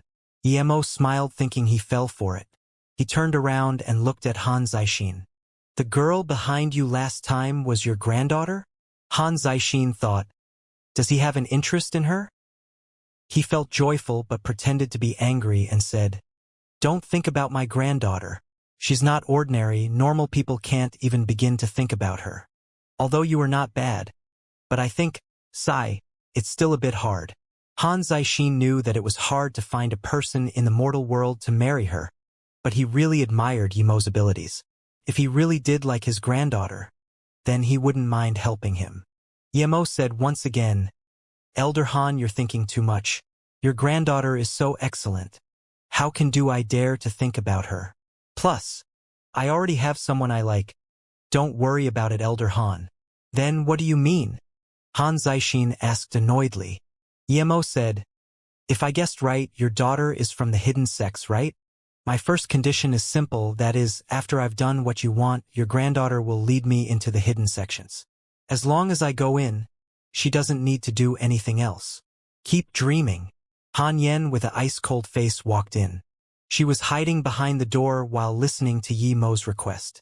She quickly stepped out, fearing that her grandpa would agree. Yemo smiled and didn't say anything. He knew where Han Yan was hiding. If he could enter the hidden sects with Han Yan's help, it would save him a lot of time. Even someone as rich as Mo Kong spent 16 years knowing the way and how to get Indiana. As such, this made Mo worry about getting in the hidden sections. Han Zixin waved his head. Don't mention this isn't something that only Yen Er could decide. If she brought you in, she wouldn't be able to get away with it herself. What's your second condition?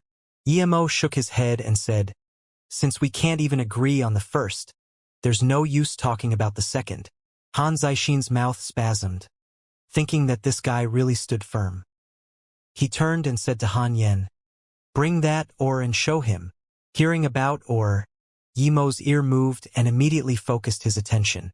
Han Yan walked over helplessly and took out a wooden box. She opened it and there was a pale green organ. Seemed like jade, but Mo could tell it wasn't jade. Mo took the stone and scanned it with his spirit sense. Green silver sand? You know this stone? This is a stone. Why do you call it sand? Han Yan subconsciously asked. Mo put down the stone and said, this stone is useless for you. You can give it to me and count it as my first condition. If Mo had this then he would only be missing 2 materials to make his flying sword. Han Yan sneered. Good things are useless to me, you really overestimate yourself. Tell me, why is this big rock called sand? Mo explained. Of course it's called sand. Did you think sand had to be very small? I've seen green silver sand much bigger than this, at least 10 times bigger.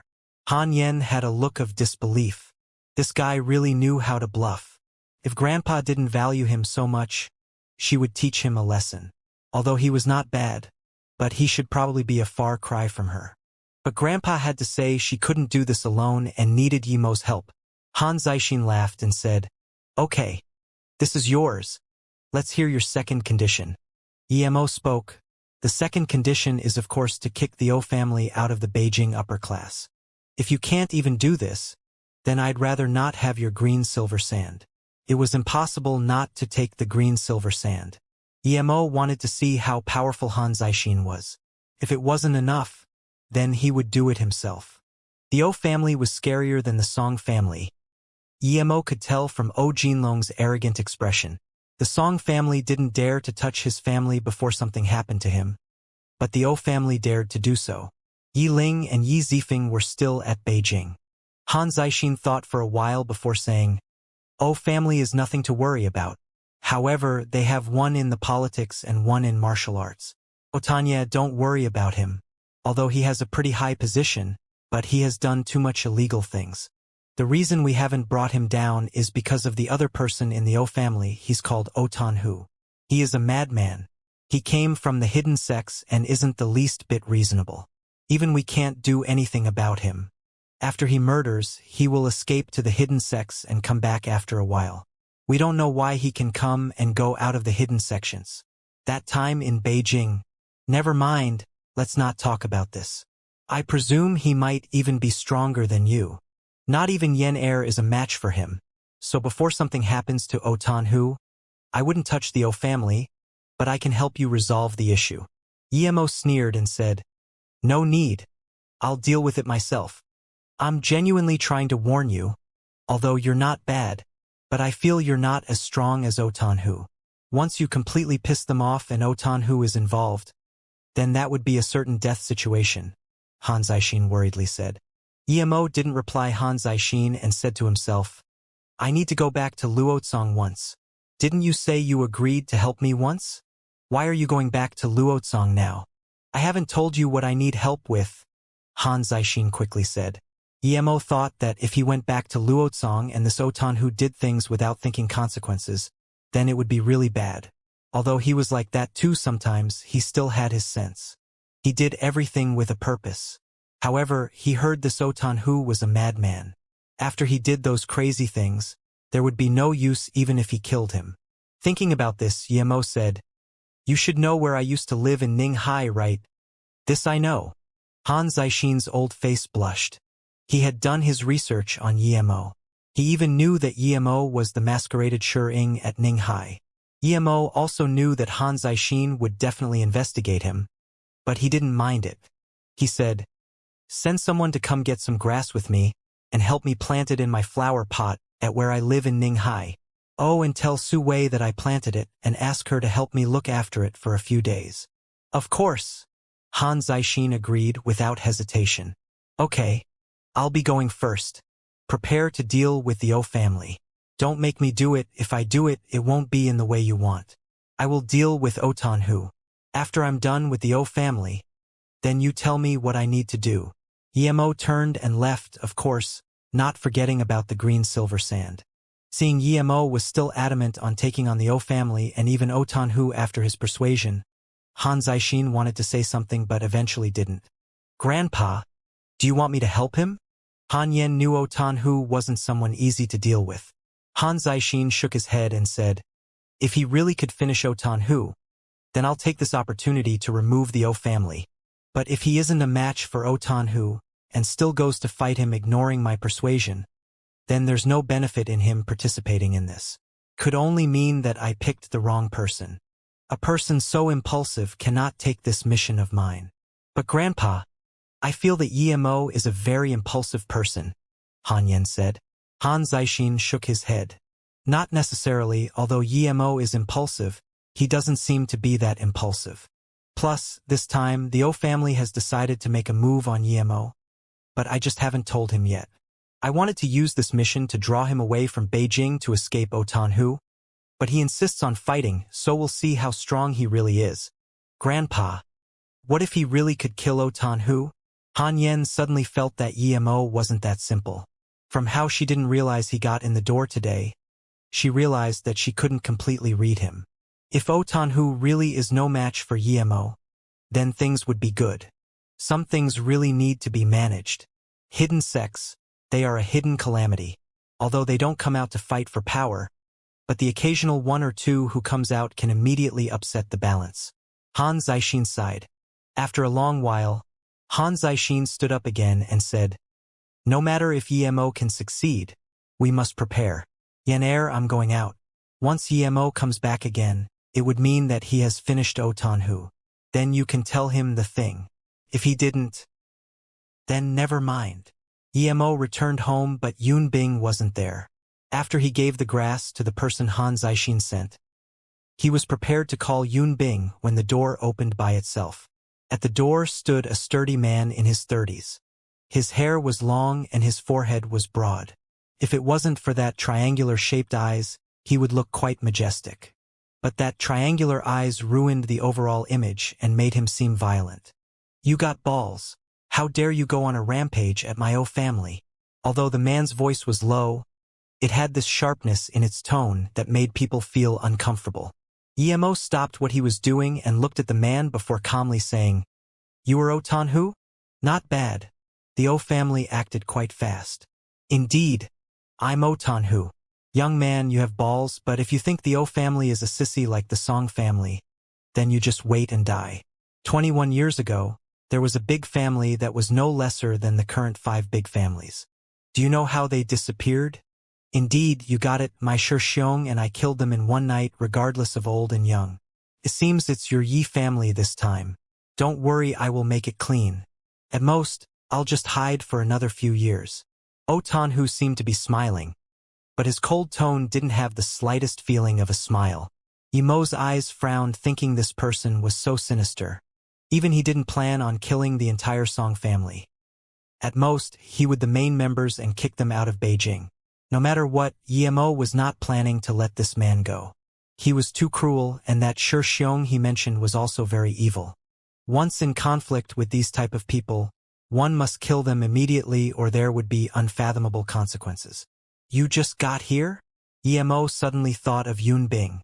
She wasn't here, could she be taken away by the O family? Otanhu sneered. You don't have much of a future, we martial artists can have woman any time and place we want. But you're still thinking about her even now. Emo didn't expect Otanhu to know what he was thinking with just one sentence. This guy was no impulsive man like Han Zixin described. He was obviously a cunning person. Emo sighed. If Otanhu was really impulsive, he would have been long dead. It seemed that Han Zixin was also tricked by Otanhu's facade. Where do you want to fight? Lead the way. Whether or not Yun Bing was taken away by the O family people, he needed to finish O Tanhu now. You're bold. Then, O Tanhu didn't even look at Emo and went downstairs. Emo closed the door and followed O Tanhu onto his car without asking a question. He could tell that O Tanhu was strong, but he was still a little weaker than Daoist Xian. He could kill Daoist Xian, so why would he worry about an O Tanhu? But this man was at most in his teens 21 years ago, and he could still kill old and young. Could be seen how cruel he was. It was such a waste that he didn't live in the cultivation realm. O Tanhu seemed to know that Emo would follow him. He got in a Range Rover and drove to the rural areas. He knew that Emo must be decent, but it would cause too much attention in the city. That wouldn't benefit him killing the Yi family later. Emo scanned O Tanhu with his spirit sense. It appears that he came bare-handed, but his real weapon was a short sword that was packed at his chest. Plus, O Tanhu was tall and big, thus that small sword was covered by his clothes. O Tanhu didn't drive very far. As soon as they left the city, he stopped by an abandoned sewer station. Perhaps to him it would only be a few minutes before he killed Emo. O Tanhu got off the car and looked at Emo with a sneer. No need to say any last words. Your Yi family will end today. But don't worry about Yun Bing, although I haven't taken her away. But I really want to know what a woman who you can't forget tastes like. Emo suddenly closed his eyes as though O Tanhu was just air. Fuck, you wanna die. O Tanhu was very angry and suddenly punched towards Emo's chest. Before his fist arrived, the wind arrived. Emo saw O Tanhu's anger but shook his head. He didn't think O Tanhu would be angered so easily. No matter what O Tanhu was like, he underestimated Emo. He thought he could easily take out Emo and didn't need waste time talking to him. But he was also someone who could be easily taken out in Emo's eyes. Emo struck out his fist without hesitation, and it collided with O Tanhu's fist. O Tanhu sneered. This punk dared to clash fists with him. His fist was originally going to be a hollow attack, and he was going to cut Emo in half when he dodged. He didn't like to waste time. Although he could still kill Emo without using the sword, he would never go for a harder way if there was an easier way. Now that Emo dared to clash fists with him, he turned his hollow attack into a real attack and smashed with full force towards Emo's chest. He was confident he would shatter Emo's arms and crush Emo's chest. The instant their fists clashed, O Tanhu knew it wasn't good. The inner chi Emo had on his fists were much purer than the inner chi he had. Emo was the inner chi master. The moment O Tanhu realized this, his back immediately sweated. He underestimated Emo too much. He shouldn't have used all his power in that fist and should have left some power. If he saved some power, he could still change his attack or even take out his sword and kill Emo. But now that was impossible. Their fists have clashed. O Tanhu just felt as though his fists hit steel. But this was not over. After the steel shattered his bones, it reached out and grabbed his fist. O Tanhu was regretting it so much. If he didn't change his movem, kept his punch a hollow attack, and then sneak attacked Emo with his sword, he was 90% sure it would hit Emo. Even if he didn't sneak attack, as long as he didn't underestimate Emo, he still felt that Emo was no match for him. But there was only once chance and he wasted it, even destroying his left hand in the process. He didn't expect Emo's inner chi to be so pure. Was this even still inner chi? He had never heard of someone who was able to cultivate their inner chi to be so pure and thick. Perhaps this wasn't inner chi, but his thoughts stopped there.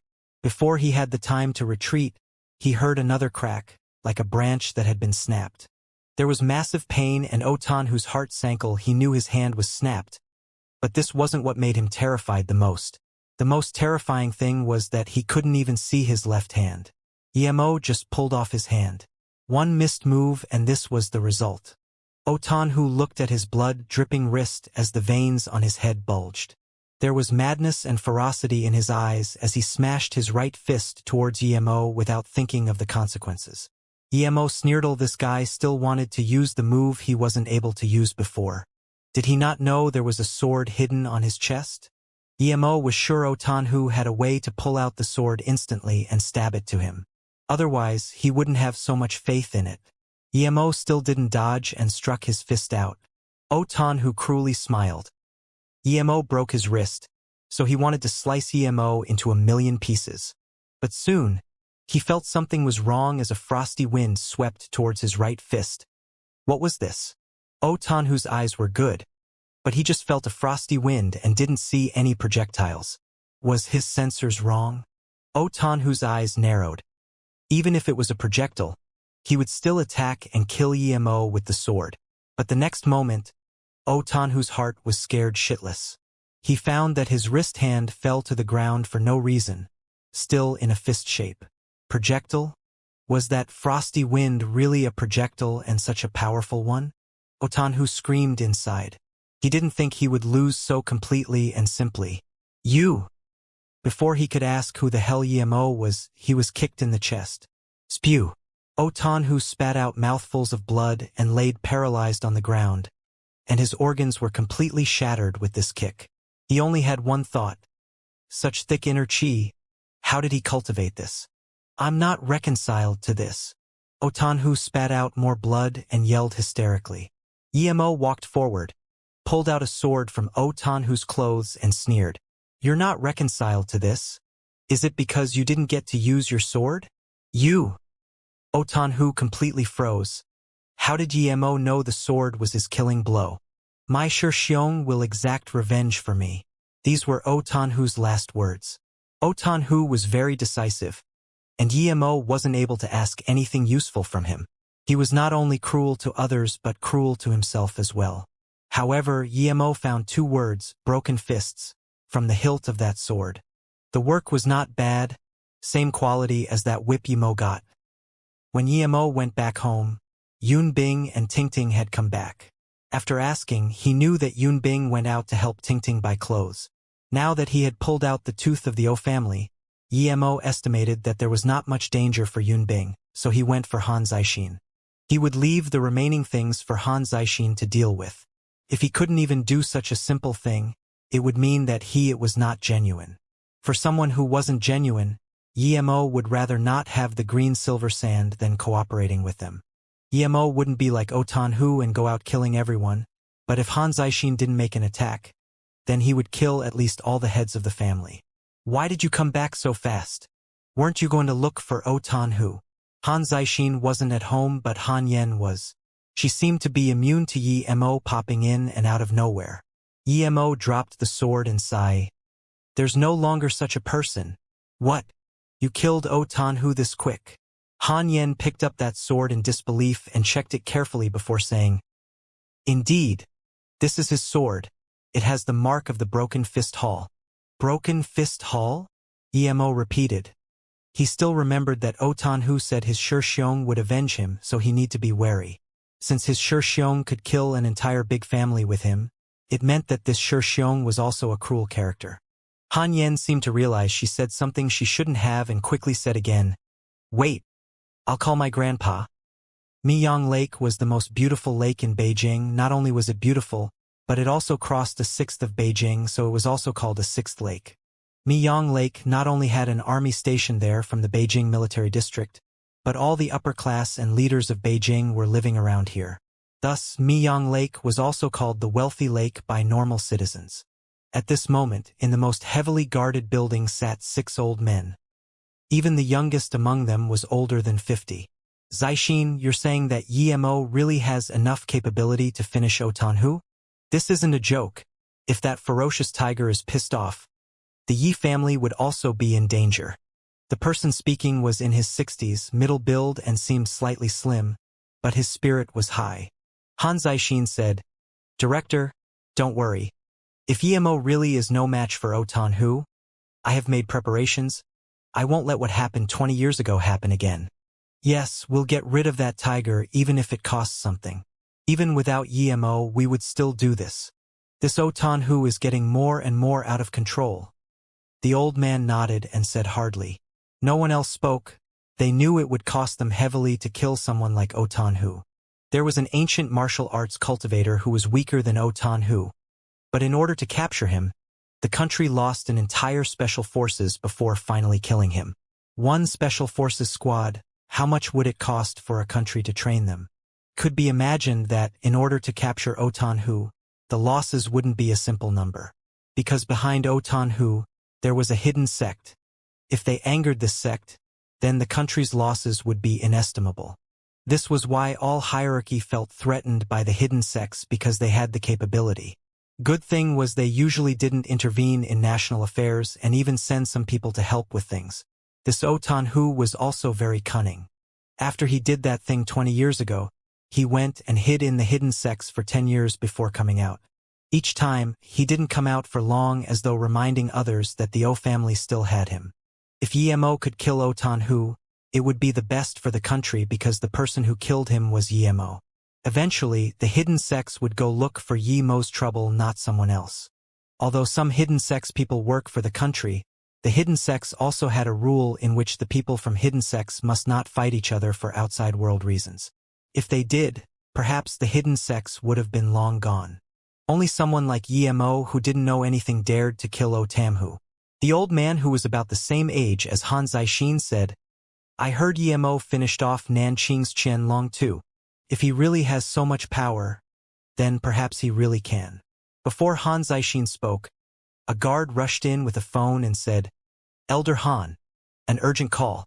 All the people here in this meeting were the hierarchy of China.